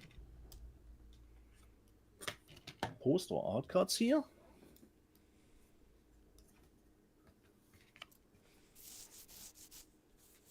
For the movie. So, Kronos. BFI set. From Nice. the UK. No, there's no reversible cover artwork. Looks reminds me a little bit of Second Sight edition. BFI Kronos. And the last one, this was a Schnäppchen. And I thought, okay, for a Schnäppchen, I take this. It stems, as far as I know, from a manga. From a manga, it went into an animated series. This is the live action series for Prison School. Ooh. A German edition. Not seen it. Just see. It had a little bit of a problem because it's a thick digi. So it's called Prison School. This is the old shebang. So they are, let me just see how many episodes. 5 episodes each. This is a series. So 9 episodes. And it says it's complete. The whole package. So I don't know if there wasn't another season. No idea. But it was nicely price reduced. Comes with a booklet. Probably a little bit of an episode guide. No. Just character stuff for it. Story. And then the funniest thing was this one. This movie in the Digipack 2 just said secret. Of course I opened it, Rob. So Of course for you did. my eyes only. This was the outer slip. And in that so-called secret posters was this one. Wow. Prison You school, know Rob. what? What Those scream prison school to me. totally. Wow. Demonetized. Sorry, Rob. Sorry. You don't have But to I apologize to me, buddy. But I don't want to hold on to that secret stuff that was in that slip. So this was my whole Rob for this week. Wow, you got some great stuff there, buddy. Yeah. I was, we always pre-order stuff and then you forget the date when some stuff comes out, and then sometimes you get the big cluster. Because this week, I think every day the postman had to make a stop here. I got a shipping notice for a big special, a UK special edition that's not for a movie that just came out here in the States that I totally forgot I ordered. Yeah. Yeah. But you'll see it. You'll see it next week. Yeah. You forget those stuff, Rob, So I just want to point out, every time Kronos comes up, when Lionsgate first released Kronos on DVD, a girl named Shayla Johnson, it was basically the Lisa Stevenson at the time, although Lisa Stevenson outranked her. And my ex-wife did all their covers. And they didn't have artwork for Kronos. Yeah. So my wife at the time, Yelena, put herself, this is my ex-wife, on the cover of the original Kronos DVD. So I always thought that was hilarious. Now, I also want to show, if people don't know, you can't really see this, okay? But if you imagine this desk is at a corner, it's going straight across. But if you were to look right over there, there is a giant IKEA shelf. I forget what it's called, but it's 16 cubes. It's a big, and it's up on top. But in one of my cubes, and the light isn't illuminating it, so I played with this. I have a quarter scale statue of Catherine Trammell that was made by Blitzway. Yep. So here is my quarter scale statue of Catherine Trammell. If I turn and look, I'm looking at it right now. And you can see behind it, they did a Basic Instinct comic last year that I found. So she's over. There she is. What am I going to do? Arrest her for smoking? No. There is my quarter scale statue of Catherine Trammell, one of the many things in the Robservatory. By the way, the shelf next to her is 3 different Doctor Who's. What that says about me, I don't know. But there you go. And maybe I'll do a shelf of Basic Instinct discs. Or maybe not. So should we jump into the news? Yeah. Actually, we got a lot of super chats. We got some more super chats coming in. So okay. Let me go.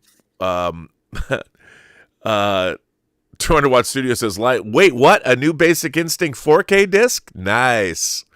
That's right. And since you brought it up, 200 Watt Studio, gaze upon Catherine Trammell one more time because she's great. Rave to that rhythm. Latour's Blue. What a great use of source cues. You got to love them all. So let's see. Walter White Walker says 10,000 years from now, when our non-sexed, non-raced society ponders history and debates the best era to live in, the 1980s will top their list. I wholeheartedly agree. Certainly they will do. Wholeheartedly agree.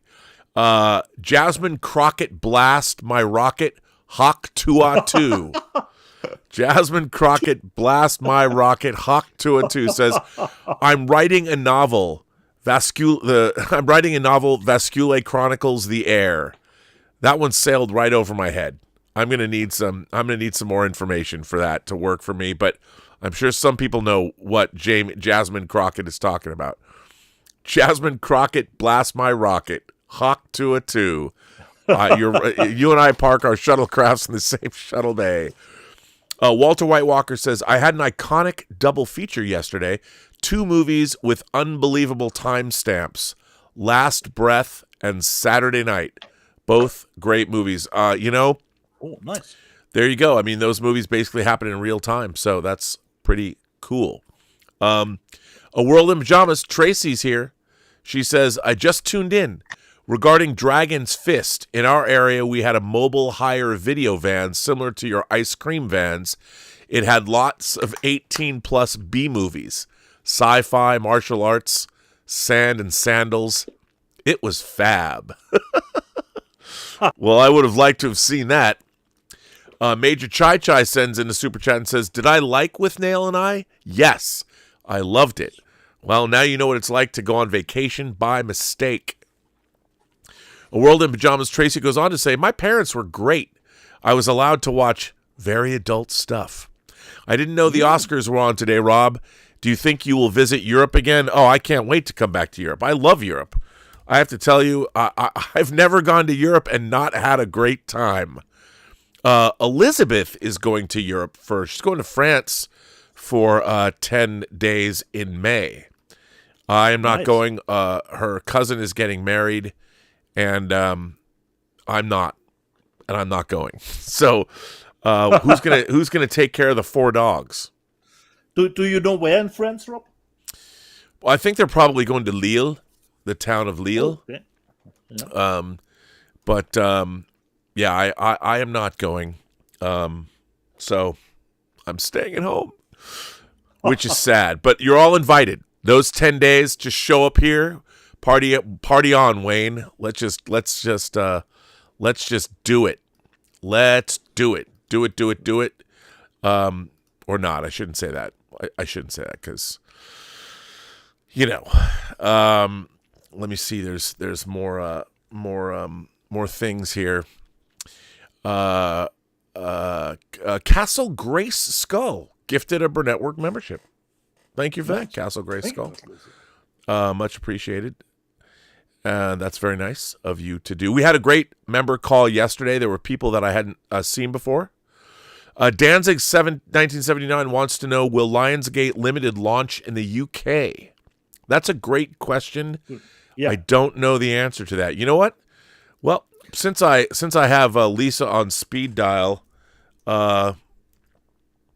I don't know if I've got her actually. Oh, you know, maybe I just screwed it up. You can get no. the Kill Bill steelbooks and Jackie Brown steelbook in the UK from Amazon. Oh, you can? Yeah. Oh, that's good. Well, if you can get that Kill Bill 1 steelbook, it's sold out at Lionsgate Limited. I don't know if they're going to make more. So, shall we jump into news?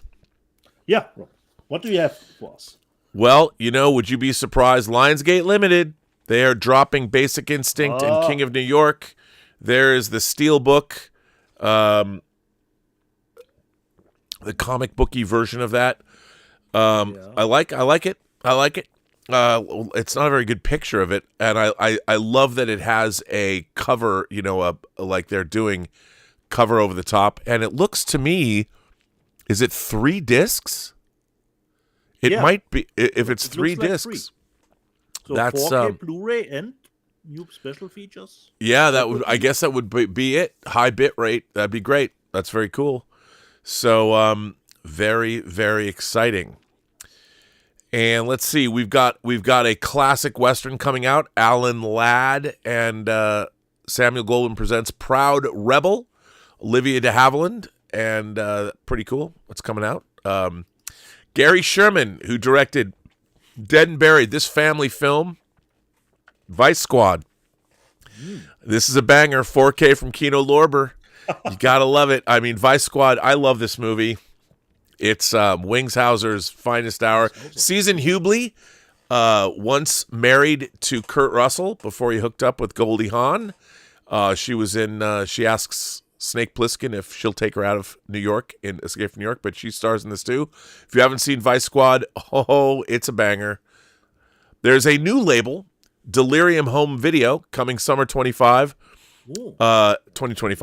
They're putting out Satanic Sisters and Rolls-Royce Baby. Of course, these films look to be very highbrow, and can't wait to see both of them. But you know what? Satanic Sisters, hey, I've been looking for them my whole life. So there you go. What's not to love? Then we got also coming out from Kino Lorber, the 60th anniversary of Crack in the World. Thank God it's only a motion picture. What can I say? I used to like this movie when I was a kid. To get it in on Blu-ray, it'll be fun. Okay, now we get to 88 films, upcoming releases. And of course, Dieter, because you gave me the Criterion version, look what's coming out in 4K. Awesome. Operation Condor, a great film, obviously. Yeah. But it's coming out, I mean, the Criterion version just came out on Blue, but this is coming out in 4K. 88 films, crushing it. This list has got great stuff on it. 7 Deaths in the Cat's Eye. The vampire genre gets an injection of 70s giallo glamour thanks to a cast which includes Jane Birkin, Hiram Keller, and Anton Diffring and Antonio Margaritis. 7 Deaths in the Cat's Eye. This compelling chiller is set in Scotland where, in a crumbling old castle, its inhabitants are being bumped off one by one. Could the legend of a vampire haunting with its cold walls be true? And is it the cause of these mysterious deaths? Gothic with an infusion of erotic charm, the film also contains an undercurrent of social commentary. Look out for Birkin's singer-songwriter friend Serge Gainsbourg in a cameo as a police inspector. Hey, I'm in. Count me in. Then we've got this, which is Come Drink With Me, and it's in 4K. A fearless heroine, a kung fu master in hiding, a seemingly invincible villain, and a film that's universally regarded as one of the greatest ever made in Hong Kong. The heroine is Golden Swallow from Crouching Tiger, Hidden Dragon in a star-making turn. She's been dispatched by her powerful father to rescue her brother, who's been taken hostage by bandits. The kung fu master is Fan Da Pei from Heroes Shed No Tears and Rumble in the Bronx. He may look like a drunken beggar, but he's one of the best fighters around. Trouble is, the only man who can beat him is helping the bandits. Directed by legendary King Hu from A Touch of Zen and The Fate of Lee Khan. For the Mighty Shaw Brothers, Come Drink With Me shook up martial arts movies and influenced everyone from Bruce Lee to Jackie Chan and beyond. There you go. And then, of course, they're also putting out Chow Yun-fat in The Witch from Nepal. How many times is this movie going to get released? But why not? Teams up with a Chinese ghost story director, and it's a couple who've decided to vacation in Nepal, but the locals instill within Joe incredibly strong magical powers, which he is forced to use to battle an ever-growing presence of evil and protect magical artifacts. Packed with high-flying fists and a bizarre storyline, The Witch from Nepal has it all. Romance, violence, adventure, and zombies. Count me in. Yay. Then this intrigues me. Devil Fetus. Devil Fetus. And it's got a very Humanoids from the Deep cover if you look close. Devil Fetus. It has returned a decade after Cheng Su-ching was possessed and killed by a demon. It comes back to claim the rest of her family in the most unpleasant way possible. The only way to defeat it is with traditional Taoist magic, but that will prove harder than they realize. A maximalist Hong Kong horror in the tradition of the boxer's omen and black magic, The Devil Fetus blends extreme imagery with esoteric lore for something a bit wilder than Western horror movies. 88 Films are proud to present a true classic of Asian fantasy cinema, coming to the first time to the UK. Hey, Devil Fetus, I'm in. And then finally, Her Vengeance. One of the first and most notorious of Hong Kong's famously adults-only Category 3 films. I know you're all over this, Dietz. Her Vengeance stars Pauline Wong as a young woman hunting down the vermin who brutally assaulted her. Ears will be sliced off, acid will be thrown, and funeral directors will be kept very busy indeed. This sounds good to me. Like, who wouldn't want this? Who wouldn't want this? Then we've got Gate of Flesh. Oh my, yes. In the shell-shocked, rubble-strewn wasteland of post-war Tokyo during the Allied occupation, a group of prostitutes band together to form a makeshift guild with the aim of pooling their resources to build a dance hall called Paradise. Amen. As their independent existence becomes threatened by the hawkish parade of gangsters, black marketeers, and would-be pimps, all looking for a cut from their flesh peddling, the discovery of an unexploded bomb in the cavernous, burned-out building where they ply their trade throws their dreams into further jeopardy. Hideo Gosha from Violent Streets and Yakuza Wives brings a fresh eye to this often filmed story by Tajiro Tamura, best known for its 1964 adaptation by Seijun Suzuki, resulting in a powerful and compelling drama, making it home premiere for the very first time of outside of Japan. But it is 18, so I want to see some flesh. And then, to turn 180 degrees, look what we're getting in 4K from 88 Films.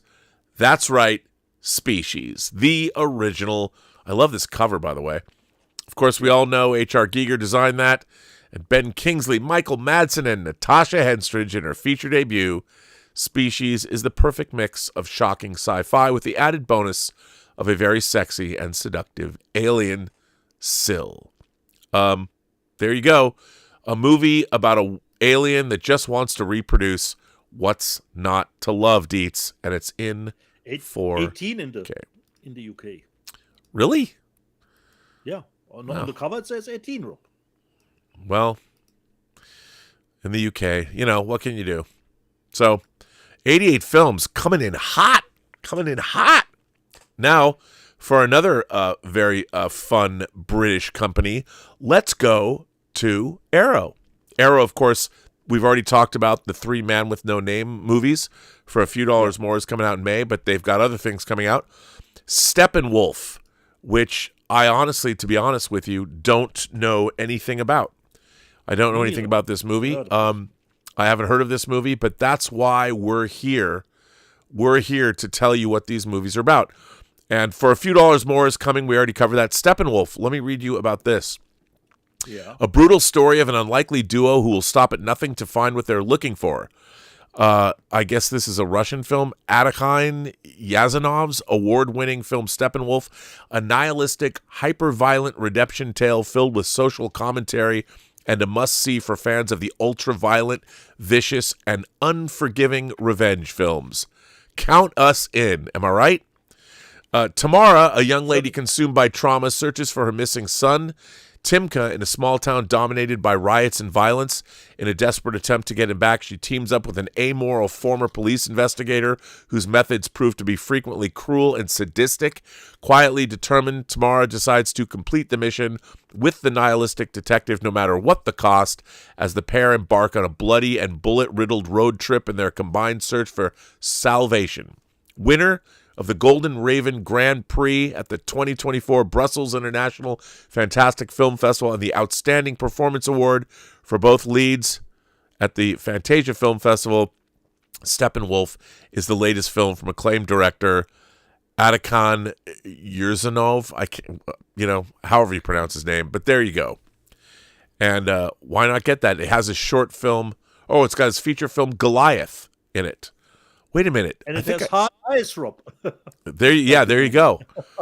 And then, of course, this is cool. Jason X in 4K. I'm not sure about that, Rob, but I'm there for it. Are you for Jason X? You there? You going? Yeah, but considering the special effects, probably 2K upscale. Probably. Although it does say it's a Dolby Vision HDR presentation of the film. Rob, it has memorable kills. It has memorable kills. I mean, Jason in space. What's not to love? And I love that they keep the cover artwork in the same style as the remake was from. Yes. Yes, indeed. And, it's cool. It's got a lot of good stuff in it. So what's not to love? David Cronenberg is in it, so hey, doesn't everyone like these movies now?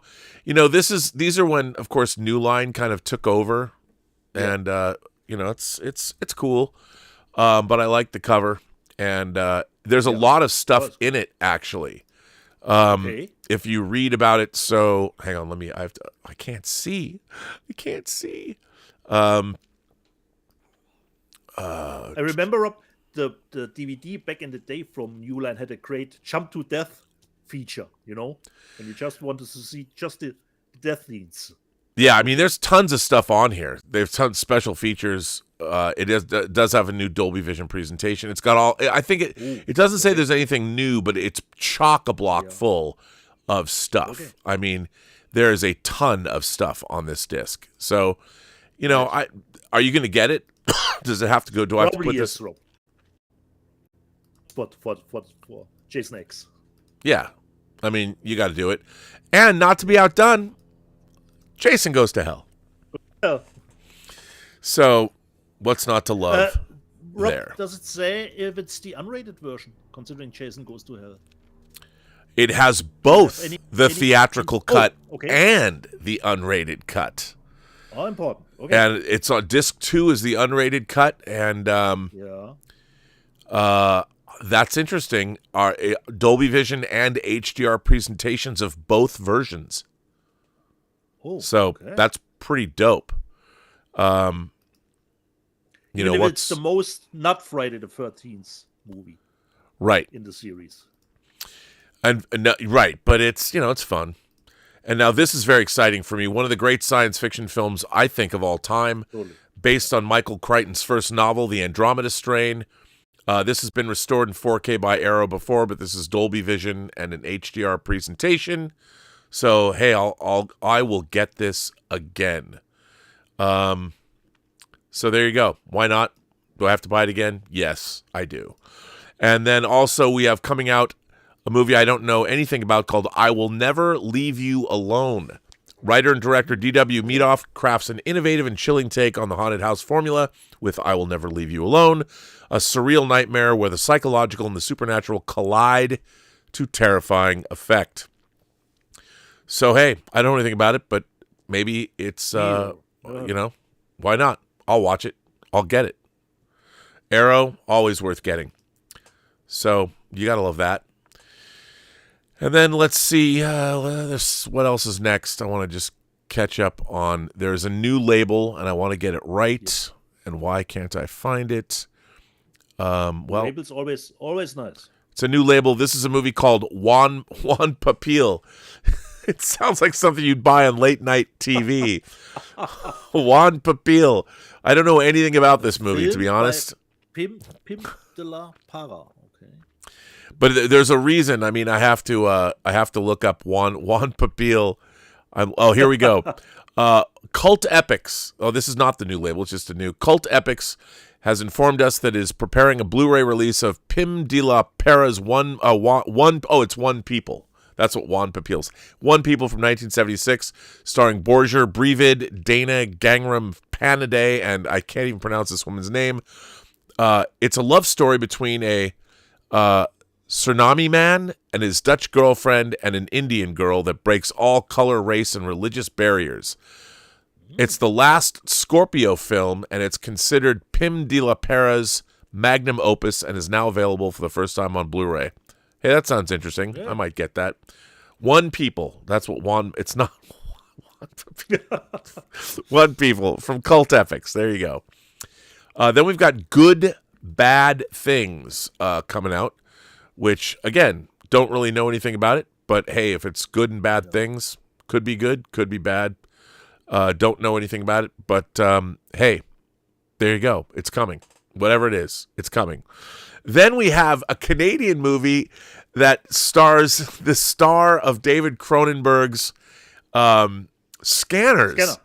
And the Rubber Gun stars Stephen Lack and Alan Moyle, who directed Pump Up the Volume and Empire Records, directed this. The Rubber Gun. It's called The Rubber Gun. Again, I've never even heard of this movie.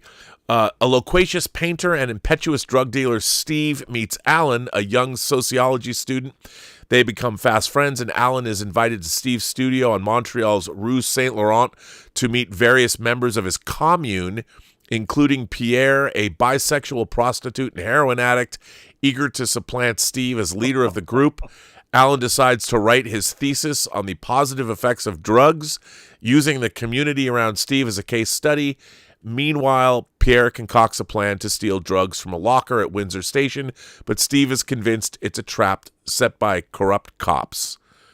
Okay. There you go. But kids Steven, your mother never let you play with. what are you going to do?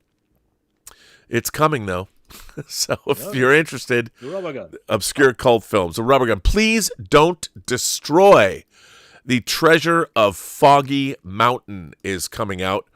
And this is coming from Shout Factory. And this is from 2023. John Goodman narrates this raucously funny adventures of Ben, Martin, and John, three childhood friends turned deadbeat co-workers who fend off hairless bears, conniving park rangers, and a hypocritical cult leader who's played by Bowen Yang from Saturday Night Live, to track down a priceless treasure, only to discover that finding the treasure is the easiest part of their journey. Oh, and Conan O'Brien is in it too. Oh, it is Conan O'Brien. I just thought on the cover it looks like no, it's Conan O'Brien. It was produced by Judd Apatow. So, hey, there you go. Haven't seen it, didn't know anything about it, but it's coming. Then Death Rides a Pale Horse. Lee Van Cleef, come on, and John Philip Law. Only Death Rides a Horse, Rob, not Pale Horse. Oh, did I say Pale Horse? Okay, Death Rides a Horse. I thought it was. I wasn't reading. So, a spaghetti western classic. You were just thinking about the Pale Rider, Clint Eastwood. I was. Hey, man. Mix and match. Mix and match. You just gotta love it. And a classic spaghetti western. I would buy this just because John Philip Law and Lee Van Cleef are in it. So, what's not to love, right? There you go. Death Rides a Pale Horse. And then we have, guess what? Second Sight. They announced 2 pre-orders that are going up in April. The first is House of the Devil, which a lot of us already have because of Umbrella. Now, this is only a Blu-ray. And look what else they're putting out. The Umbrella set was 2, Rob. Yeah. So it's if you don't have the Umbrella set, get this from Second Sight. And then also, Deets, the coffee table. Finally, Rob. Coffee table coming out. I'm happy with my Spanish. See, I only got the DVD. This is a Blu-ray. I'm so going to buy this. Second Sight. I think it's a 4K, Rob. It's a 4K. Is it? Are you sure? I'm not sure. I think it's a 4K, Rob. Or am I wrong? I don't know. Am I wrong? I don't know. I'll have to check. Let's figure that one out. Oh no, I think you're right. I think it's just. I think it's just a Blu-ray. I think it was 4K. Okay, but this Yep. was another great recommendation from you. Don't read anything about it. And Yeah, I can just you gotta go. You gotta that go in this- cold Yeah, and this and movie watch is it with not your mom. for everyone. Watch it with your mom. Certainly, Rob. Certainly. And then Kino This Lorber's is putting out Wayne's World 2. Horrifying. Yeah, it's so there you go. Wayne's World 2. Now let's check out the charts. Top selling Blu-rays, we got Nosferatu, Wicked, Constantine, Lord of the Rings, The War of the Rohirrim, Panic Room, Venom: The Last Dance, The Order. Ooh, I got to get that. The Social Network Steelbook, The Substance, and Uncle Buck coming out. And then top selling 4Ks, Nosferatu, Constantine, The Lord of the Rings, The War of the Rohirrim, Wicked, Panic Room, The Social Network, Uncle Buck, Venom, Smile 2, and The Substance. So there you go, kid. All the news that's fit to print. Nice to see Nosferatu at number 1 from the sale charts. Yep. Yes, sir. Okay, Rob, do you have some super chats first? Do we? I don't know. Let me check. I think so. Yes. Okay.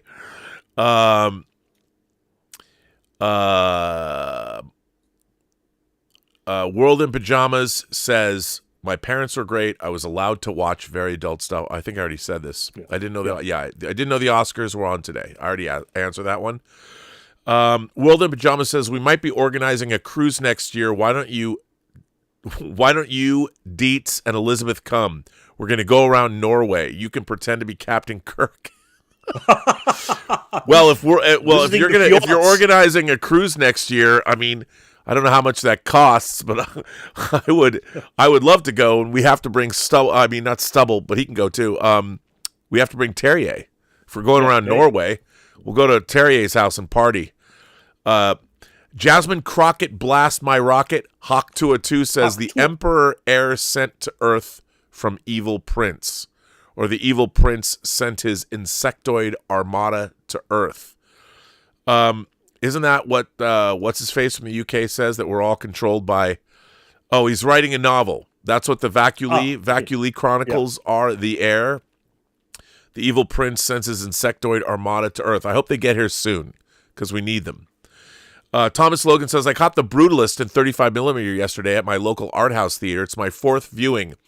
The film is pure uncut cinema, truly the best picture of 2024. Tracy says, I love The Andromeda Strain, buying it now. That movie, Nice. the book and the movie are so good. And they kind of ripped it off for the very first episode of The $6 Million Man, not the movies, but the actual TV series. Imagination connoisseur Sandy Q celebrates 16 months of membership. Thank you, Sandy Q, for being a member for 16 months. And let me just go back to I don't know why I keep getting kicked out here. I just want to make sure I've got everybody and didn't miss anybody. I think we're good. I think we are caught up. So, Rob, if you want, you can take a break, and I do the live chat readout from. Okay, sir. You do that live chat. I'll. Where people were saying last week, previously on Let's Get Physical Media, Paul in Long Beach. I'm all here for Dieter tracking Kostner. Yeah, if you make a movie like Horizon, it's deserved. Oscar Herrera. It may be not a commercial success, but so far audience reaction has been solid. Marvel needs it, considering Captain America: Brave New World. Toxic Walls N8. Further, I believe anyone that watches at home and stopping and starting them several times over a period of days, even, you did not watch it, because we had a letter from Thomas Logan, great cinephile, considering watching at home and the theatrical experience. And I totally agree, Toxic Walls, with your statement, considering stopping and stopping. But The Brutalist has a intermission interwoven in it. You can easily make a break, come back the next day. It's not that you are destroying an atmosphere or a tension building scene, considering the brutalist. But you can, of course, watch it as a whole. David Rose says, take your lazy self to the theater. John D. 212, yeah, at home I don't have to deal with the rude, horrible people ruining my viewing experience. Yeah, that's another thing. We shouldn't forget that not every theater experience is the best one, considering people, I'm just filming the atomic explosion in Oppenheimer with my smartphone. That happened to me. Toxic Waltz N8, the absolute worst was the dopes that you would watch movies someone filmed on a camcorder in the theaters.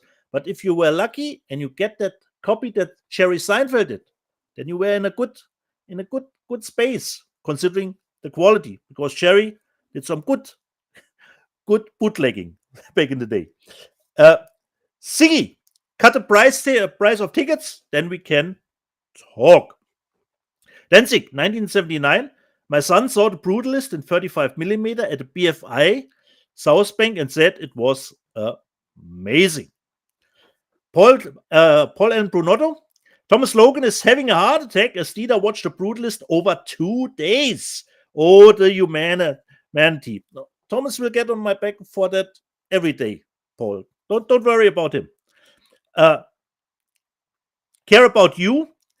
Thomas Logan, accountable cinephile, is on the case. Tim Hens, at least Amazon are not full of shit like Netflix, who do not release their movies on the big screen, bar 1 or 2. Yeah, but some movies like Tim Back in Action, they don't deserve even to be on the big screen. Alpendal, unbelievable that Brody was also in that obscure Argento movie, Giallo, where he seemed to be totally lost. Yeah, I think Adrian Brody has some of the weirdest careers in Hollywood. Oscar win for The Piano, then falling into direct-to-video land, and now he's back at top. Let's see if he will get the Oscar tonight. Danzig, 1979. Maybe J.J. Abrams will be brought onto James Bond. He did well with Star Trek and Star Wars. Oh, wait. Miele, considering Rob told us he watches sometimes movie for the craft, how the movie is made, And Miele says, I watch Battlefield Earth just for the craft. Thomas Logan, perfect running time for Dieter. Yeah, it exists, that perfect running time for every movie. Tim Hens, September 5th, which Rob showed last week on Blu-ray. September 5th was superb. Best seen as a companion piece to Spielberg's Munich. Yeah. Diane Seaborn, I don't have the bladder control to sit through 3 hours of Adrian Brody being worthy. Yeah, but the movie has an intermission interwoven into it. You have 15 minutes to get that bladder emptied. And Diane Seaborn says, I need feet in my life. I'm not sure about that, Diane. Think twice. Think twice about that. Adventure Square. I finally watched The Gorge and loved it. Me too. Adventure Square. Me too. Considering feet, Rob had a tagline, and our moderator, Tom Jr. Jackson, says, why isn't that the tagline for feet? You'll feel like you are dipped in shit. We need more R&B quotes on the cover of movies. And Diane Seaborn says, Alex O'Loughlin, yeah, the Hawaii 5-0, Alex O'Loughlin is in this movie. Considering The Invisible Raptor, Normani G says, sometimes stupid is fun, and it totally was. And BCH says, is it as good as Velocipastor? I have not seen that. And Major Chai, or as good as Mosquito? I have no idea. But Invisible Raptor is worth your time. Believe me. You would think it is some kind of that type of asylum movie. No, it is funny. And it has special effects because they have to figure out how to show stuff without the Raptor. Brother Sam says no special effects, great kills. The movie has actually special effects and great kills.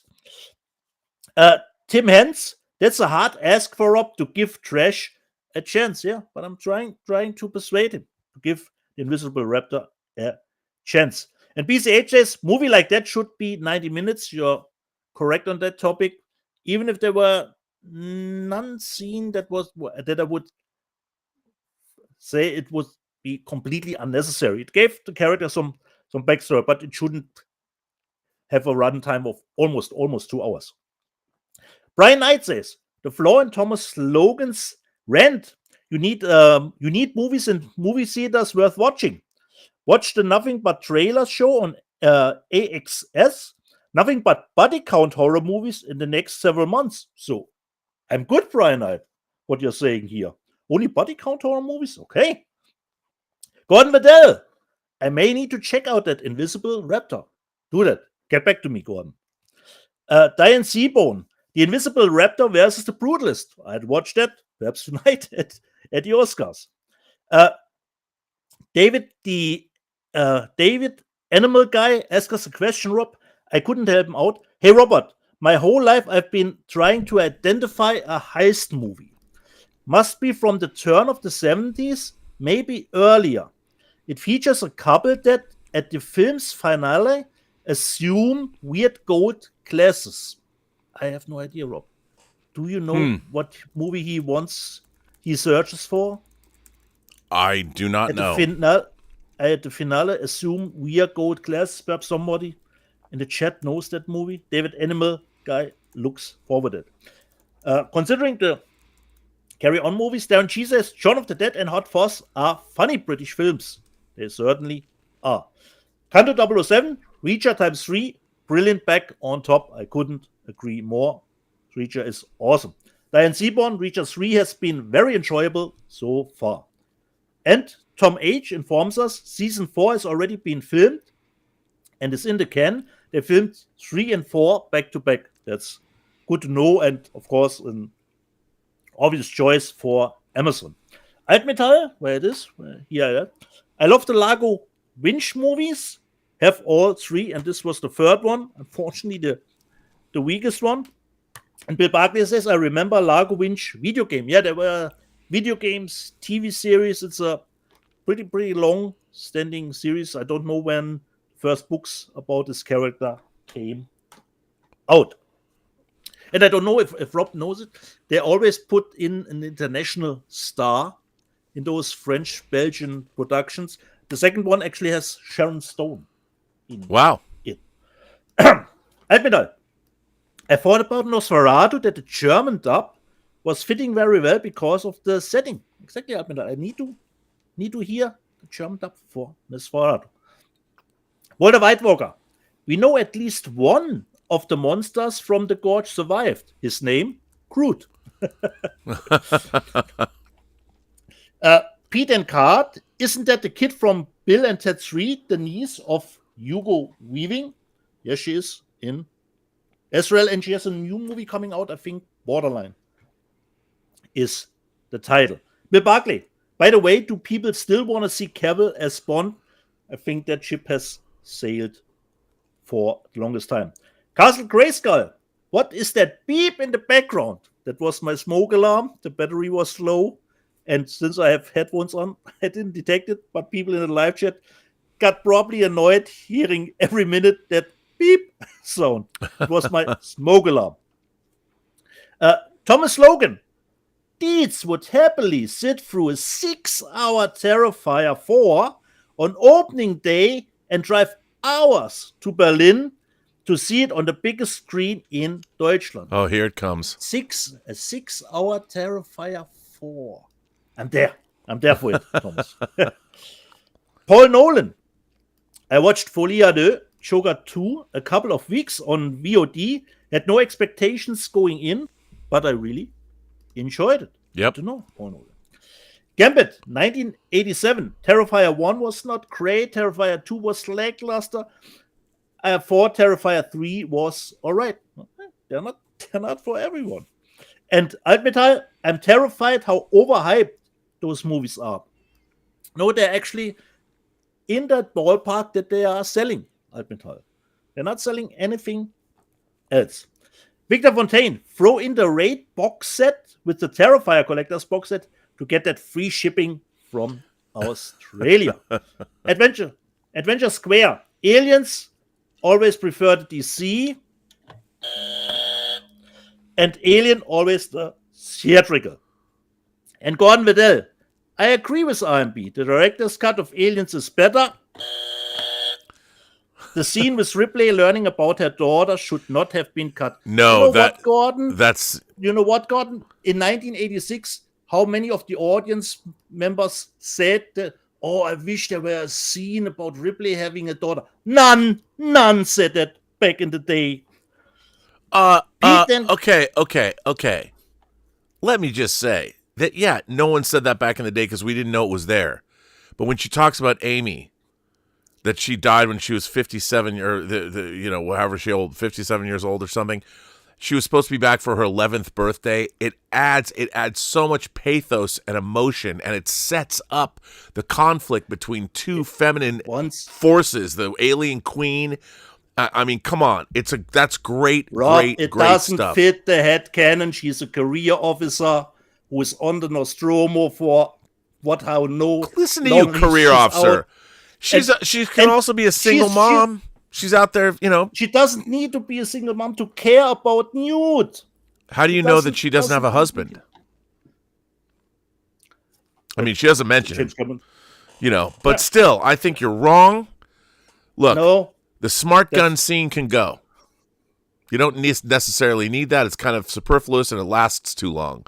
But the Hadley's Hope scene, when Newt's parents go out and find the alien derelict. We come with the Marines at LV-47. We have not seen anything. We 46, LV-426. Yeah. You're wrong. No, I'm not wrong. You're wrong. Knowing she has Amy and the scene, more Paul Reiser's great. Just gotta check in. Yeah, there are cool stuff in it. But the longer version is the movie with a hand. Buzz yourself, buddy. Buzz yourself. Yeah. Pete and Card. We need a Michael Mann cut of The Keep. R&B, make it happen. Unfortunately, it will never, ever, ever happen. Ever. Yeah. And the movie is not salvageable. T.M. Martin Esquire. Donnie Darko. Better the director's cut. I wouldn't disagree here as well because I already immediately disliked the movie when they changed the opening song in the director's cut. Yeah, I know. T.M. Martin Esquire, when does The Last of Us Season 2 release? I think in April it will start. We're going to have Andor, Daredevil, and The Last of Us airing at the same time. Awesome. BCH, I once read a long summary of Murders. That's good. That's it. I'm good. Adventure Square. Loved Companion. Ledger is killing it with this and Heretic. Walter White Walker. I'd have to say, The Gorge is my favorite of the year so far, followed by Companion. You and I, sir, Cargo Shuttlecraft in the same shuttle bay. Gordon Waddell. I've always thought Dalton was a great Bond, far superior to Moore. Probably like him a little more than Craig. He just needed better scripts. He was even better than Brosnan's later films. Care About You. Shark movies can't fail. Oftentimes they do. And Bill Barclay says, isn't there an Enter Paris 2 happening? Yes, it is, because Enter Paris was a big hit and a great movie on Netflix. Adventure Square. The Gorge and Companion both benefit from going in blind. Albendal, Rob, you showed in the news section the Edgar Wallace Criminal. Yep. Were a big deal in Germany. And Albendal says, these were quite essential movie history in Germany. And this was perplexing, Rob, from Flixup J. Hello, Rob. Have you ever seen the movie Reanimator from 1985? I think Rob has seen the movie Reanimator. This would be a nice time to interject that Jeffrey Combs, the star who plays Dr. Herbert West in Reanimator, is in True Noir. The assassination of Anton Cermak, playing the titular Anton Cermak. And he's great. How can anybody ask me if we've seen Reanimator? Come on. Yeah, I was not only did I see Reanimator, I saw Reanimator at the Crossroads Cinema opening night in 1985. He continued, my coworker was one of the executive producers on it. I looked into the movie and quickly thought of you probably seeing it. Yeah, Rob has By the seen way, it. not only do I have I seen Reanimator, before Stuart Gordon died, he gave me I was trying to get his the Edgar Allan Poe. I really want to make the Edgar Allan Poe movie that he was going to direct that stars Jeffrey Combs as Edgar Allan Poe. I still want to do it. He gave me 3 1-sheets. He gave me Reanimator, From Beyond, and Dolls, and personalized them, signed them to me. Nice. Rob, when is actually this Reanimator special edition coming out from? I forgot. The Ignite company. is what's the name of it? Is it Ignite Films? That's a good question. It looks to be a great package. Totally forgot it, and I think it's only available on their website. Gambit, 1987. I got a German steelbook for Das Boot. Nice.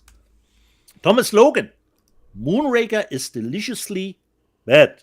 And Tim Henn says, so is Die Another Day. Couldn't agree. It comes out more. April. The 4K box set comes out. The Ultimate Limited Edition box set comes out April 4th. Okay. April 3rd. April 4th. Tim Henz, Thelma was fantastic. One of my top 10 movies of 2024. I need to see that movie, Thelma. Bill Barclay, the name's Bastian, Dieter Bastian, licensed to review physical media. And Gambit 1987, and licensed to show us great Blu-rays. No? Probably, Rob. We try. We try. Yeah, we try. Justin Toner, going to be watching The Gorge with friends soon. Let us know, Justin, what you think of The Gorge, because Tele asked us, is The Gorge any good? From Rob and my perspective. Yes. It was a hoot. Yeah. But Major Chacha says, the majority opinion is that it is good. R&B and Dieter loved it. I found it okay. And Tele says, knowing R&B and Dieter loved it is enough to get me to watch it. Adventure Square, watching Severance mention Dieter's name is how he realizes this is all a simulation. Yeah, I was surprised to see my name popping up in Severance. Walter Whitewalker, I have one more episode of Cobra Kai, so damn good. Eucalyptus, we got Deeds getting a shout out in Severance before GTA 6. Dave Rave, I'm the only one who wants Mission to Mars on 4K. I barely remember Mission to Mars. Oh, I want Mission to Mars. I love Mission to Mars. It's Brian De Palma. Two Mars movies, Mission to Mars. Yeah, there was Red Planet and Mission to Mars. Yeah. The Val Kilmer robot Mars movie. Okay, the Val Kilmer was the Red Planet one, and this one I think was with Gary Sinise. Mission to Mars. Yep. Okay. Oh, nice. Alpendal, I watched the 4K of Constantine a few days ago, and it looks great. And Rachel Weisz also, of course, can't wait for getting Constantine. Kenneth Colton, Reacher Season 3 is awesome. And that was the live chat room. I will say that, I was not down with Reacher Season 3 in the first 3 episodes. I was like, it was kind of, but then episode 4 was great. So then I'm like, okay. I'm down with Did I show you my quarter scale Catherine Trammell statue? Just want to make sure. She looks at me every day with that look. What are you going to do, arrest me for smoking? No, Catherine, I'm not. So right over there, my God, that was $500, but worth every penny. Schnäppchen, Rob. Schnäppchen. Total Schnäppchen. For the, I see it every day. I sit down. I'm like, there she is. Along with Grace Kelly in Rear Window, one of my favorite fictional. Where she belongs.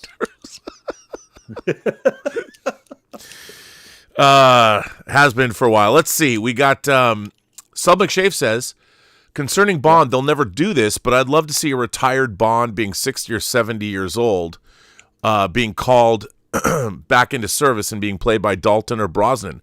I think it's a great idea. He would have the same personality as the 80s or 90s Bond, but try to exist in the modern age. Look, I would love to see that. Why not do an old Bond movie? I mean, they did old Indiana Jones. They've done old everything. You could make the argument that Connery did old Bond and Never Say Never Again, but still, I don't know. I'd watch it. Thomas Logan says, Rob, you're never going to sell Dieter on longer running times.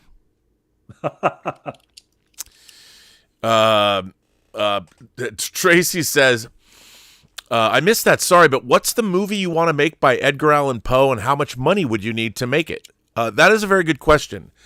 So Stuart Gordon, who directed Reanimator and who's directed, a good friend of Jeffrey Combs, Dennis Paoli wrote a one-man show. It's a play that Jeffrey Combs stars in called Nevermore. That's fantastic. It's a one-man play. So Darren Scott and I, Darren's one of my oldest friends in LA. We both directed episodes of Femme Fatales. Between the two of us, we did 13 episodes of Femme Fatales for HBO and Cinemax.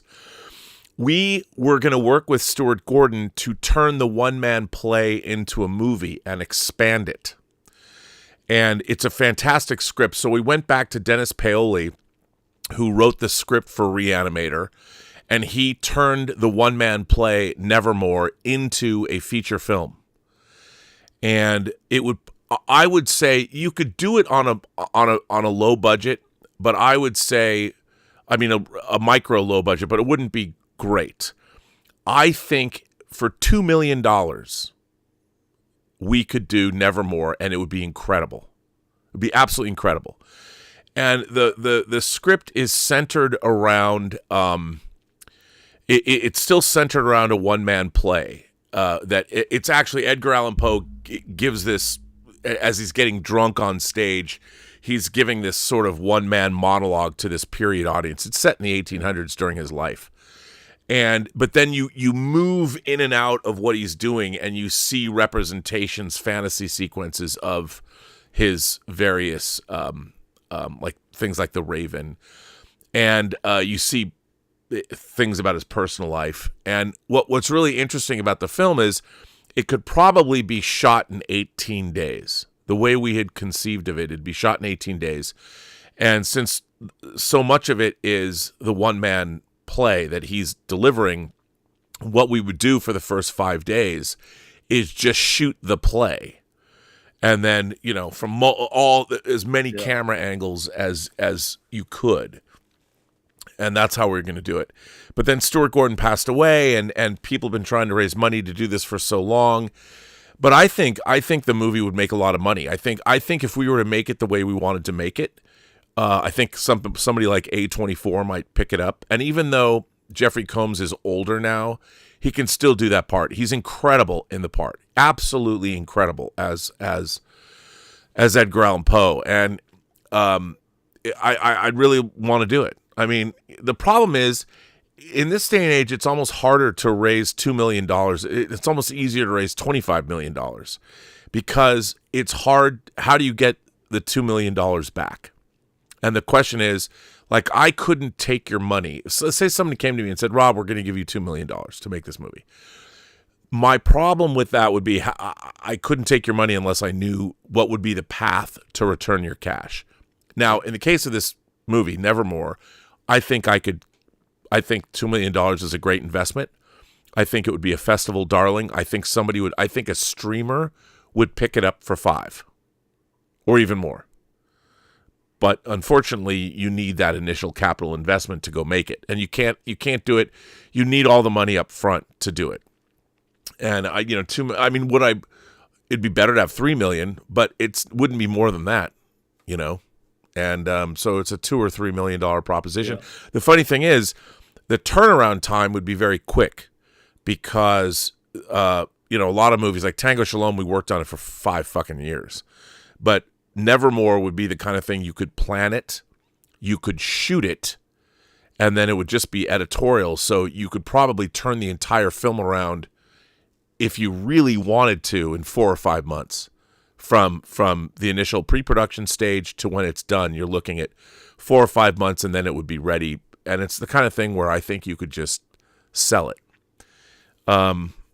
And let me just tell you, my goal for the latter half of my life for the next 15 years is to supercharge using True Noir as a jump-off point until AI completely takes over. I'd like to spend the rest of my days making... I want to make 5 movies in my life that I've directed. I've made 1. And there might be one that I'll be talking about a little later, but not today. but I would love to make Nevermore, because it would be... The thing about it, Nevermore, it would be a perennial. You'd watch it every year on Halloween. It'd be great.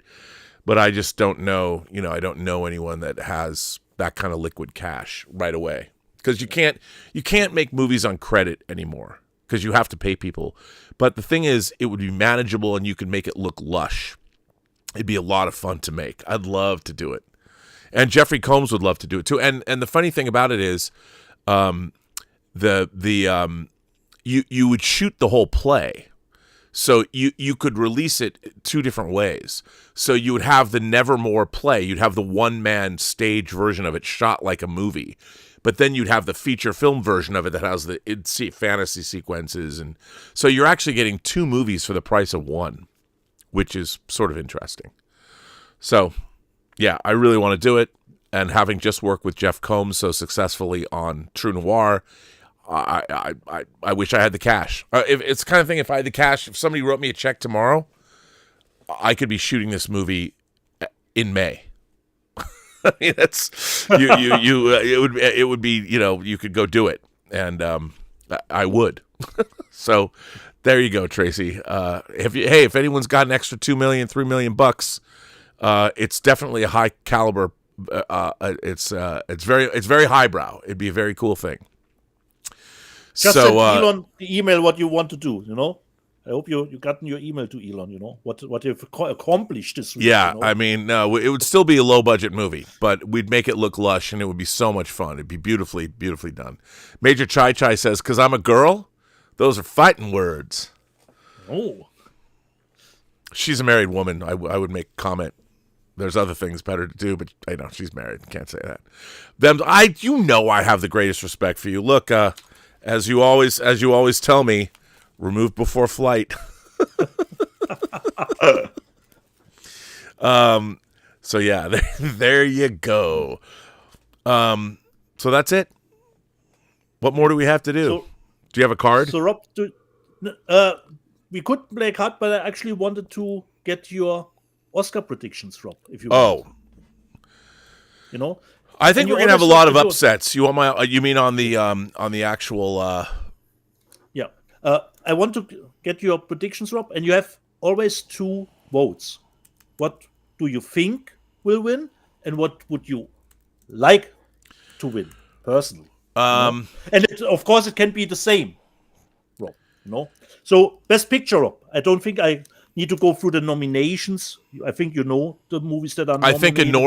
I think Anora's going to win, and I think it should win. Sorry, Thomas Logan. And on both sides, Rob, what you would like to win? I want them both. Yes, I think Anora's going to win, and but I do think if they're the other movie that would be The Brutalist. So, yeah. So, Anora win, and Brutalist you would like to win, or no? I think I want Anora to win. I think it's going to win, but if it doesn't win, The Brutalist is probably going to win. So both times, okay. Yeah, Anora both times. Let me see. Best Actress, Rob. Fernando Torres for I'm Still Here. Demi Moore. Look, I think Mikey Madison should win. I think Demi Moore is going to win. Okay, Demi Moore is your pick for win, but you would love to see Mikey. Okay. Yeah. Demi Moore. And just see, and Mikey. Okay. Then Best Actor, Rob. We have Ralph Fiennes, Sebastian Stan. I think that Adrian Brody is going to win, but I want Ralph Fiennes to get his first Oscar. Ooh, okay. So Ralph here. Just Adrian here. Next week we will see how you did. So we have Best Actor.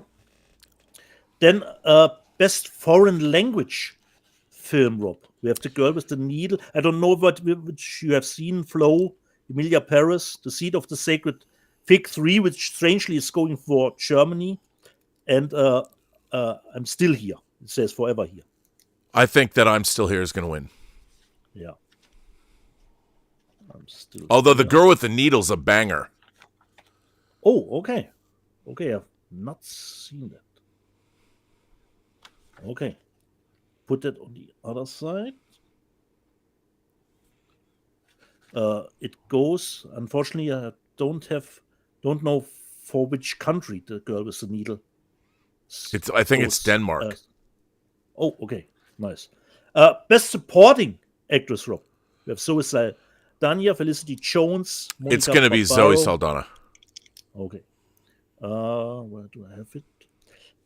Is that only your pick or? No, it's my pick and she's going to win. Okay.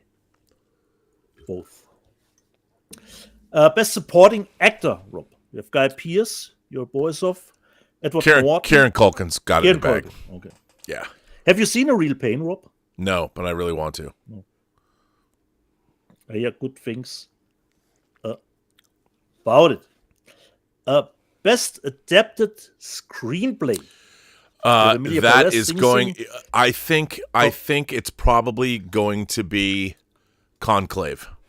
Conclave, yeah. But it might be Nickel Boys. Oh, okay.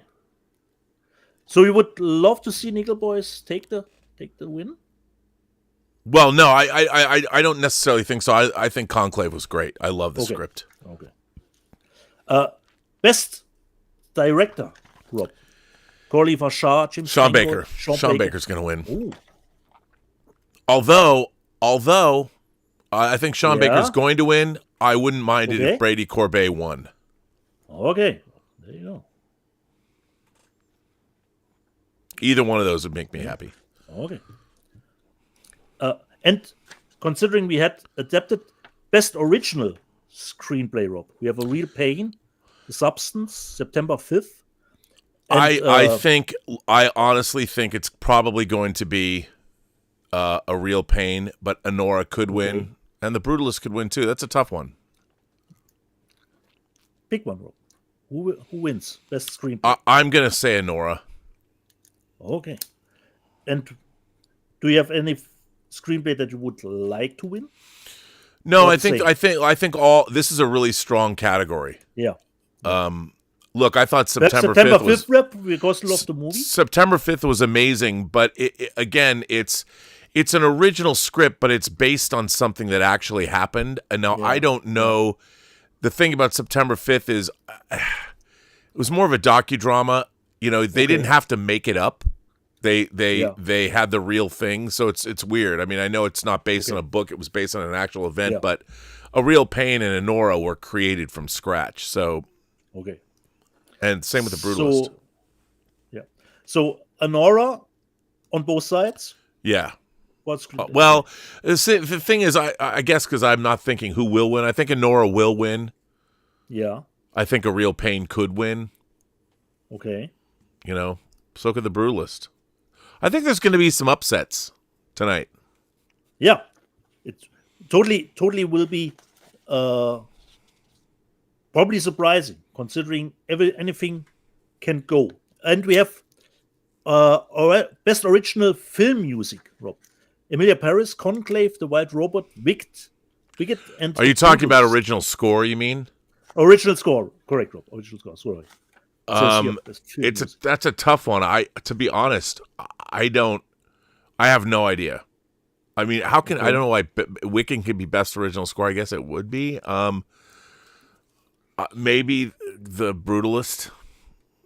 Yeah. Pick one, Rob. Pick one. I'm gonna go with The Brutalist. Okay, Brutalist.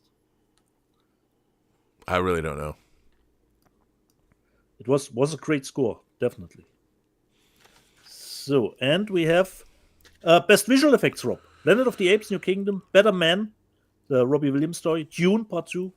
Here's what this is a tough one. Yeah. I think that A Better Man should win. Okay. But it's not so going this would to. be your love to see win. I know. Okay. I think Dune 2 is probably going to win, or Kingdom of the Planet of the Okay. Apes. But I think that a Better better Man man should win.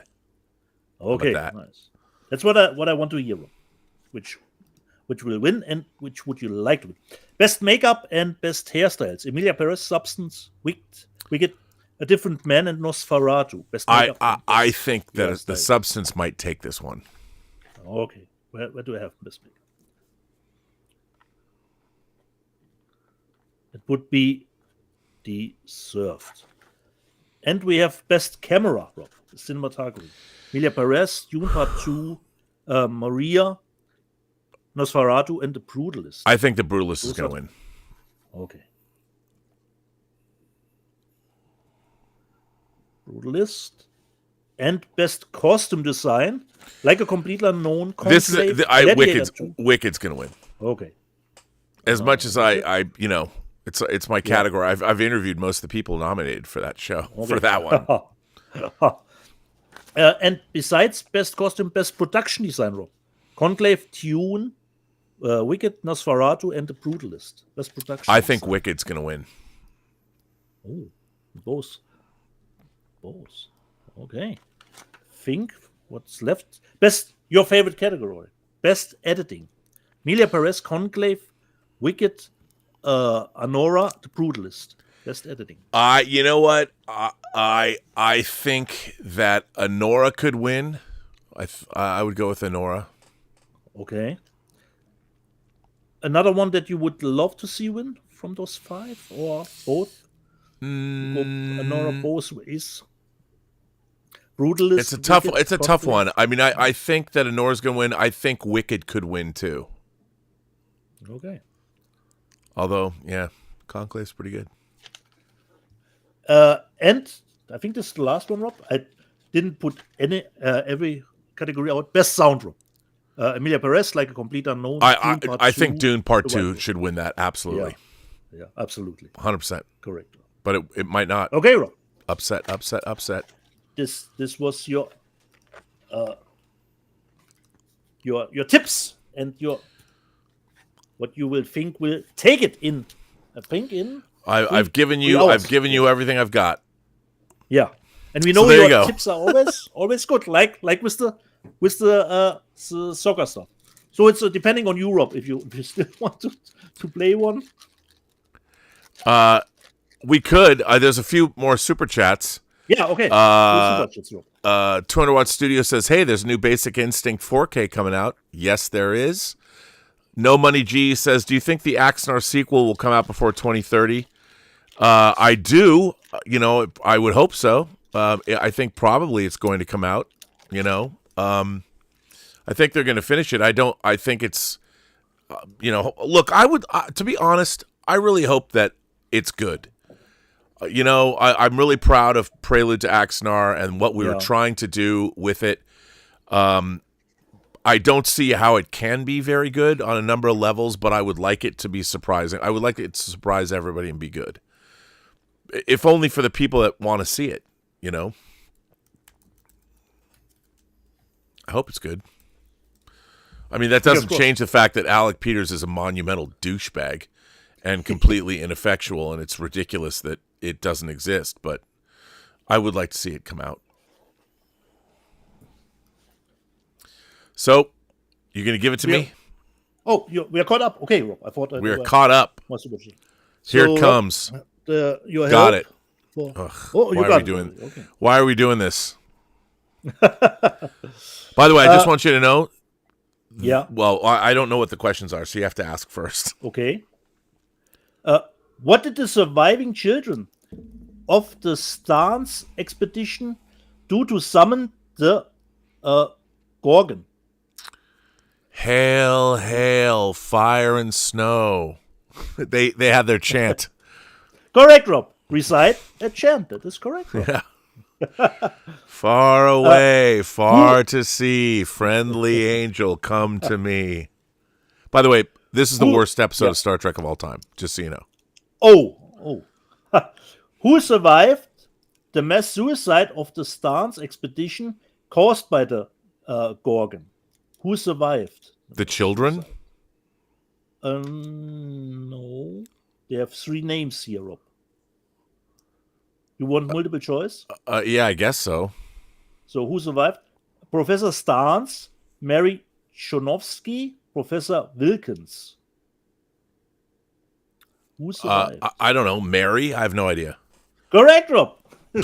Well, she's the only kid. She's the only kid. I mean, she's still a kid. That's the right answer, Rob. Multiple choice, but sometimes she had need a shot in the dark, and it was the right one. Well, she's the only What child. elements? What elements were invoked in the Gorgon chant? What elements were invoked? Fire and snow.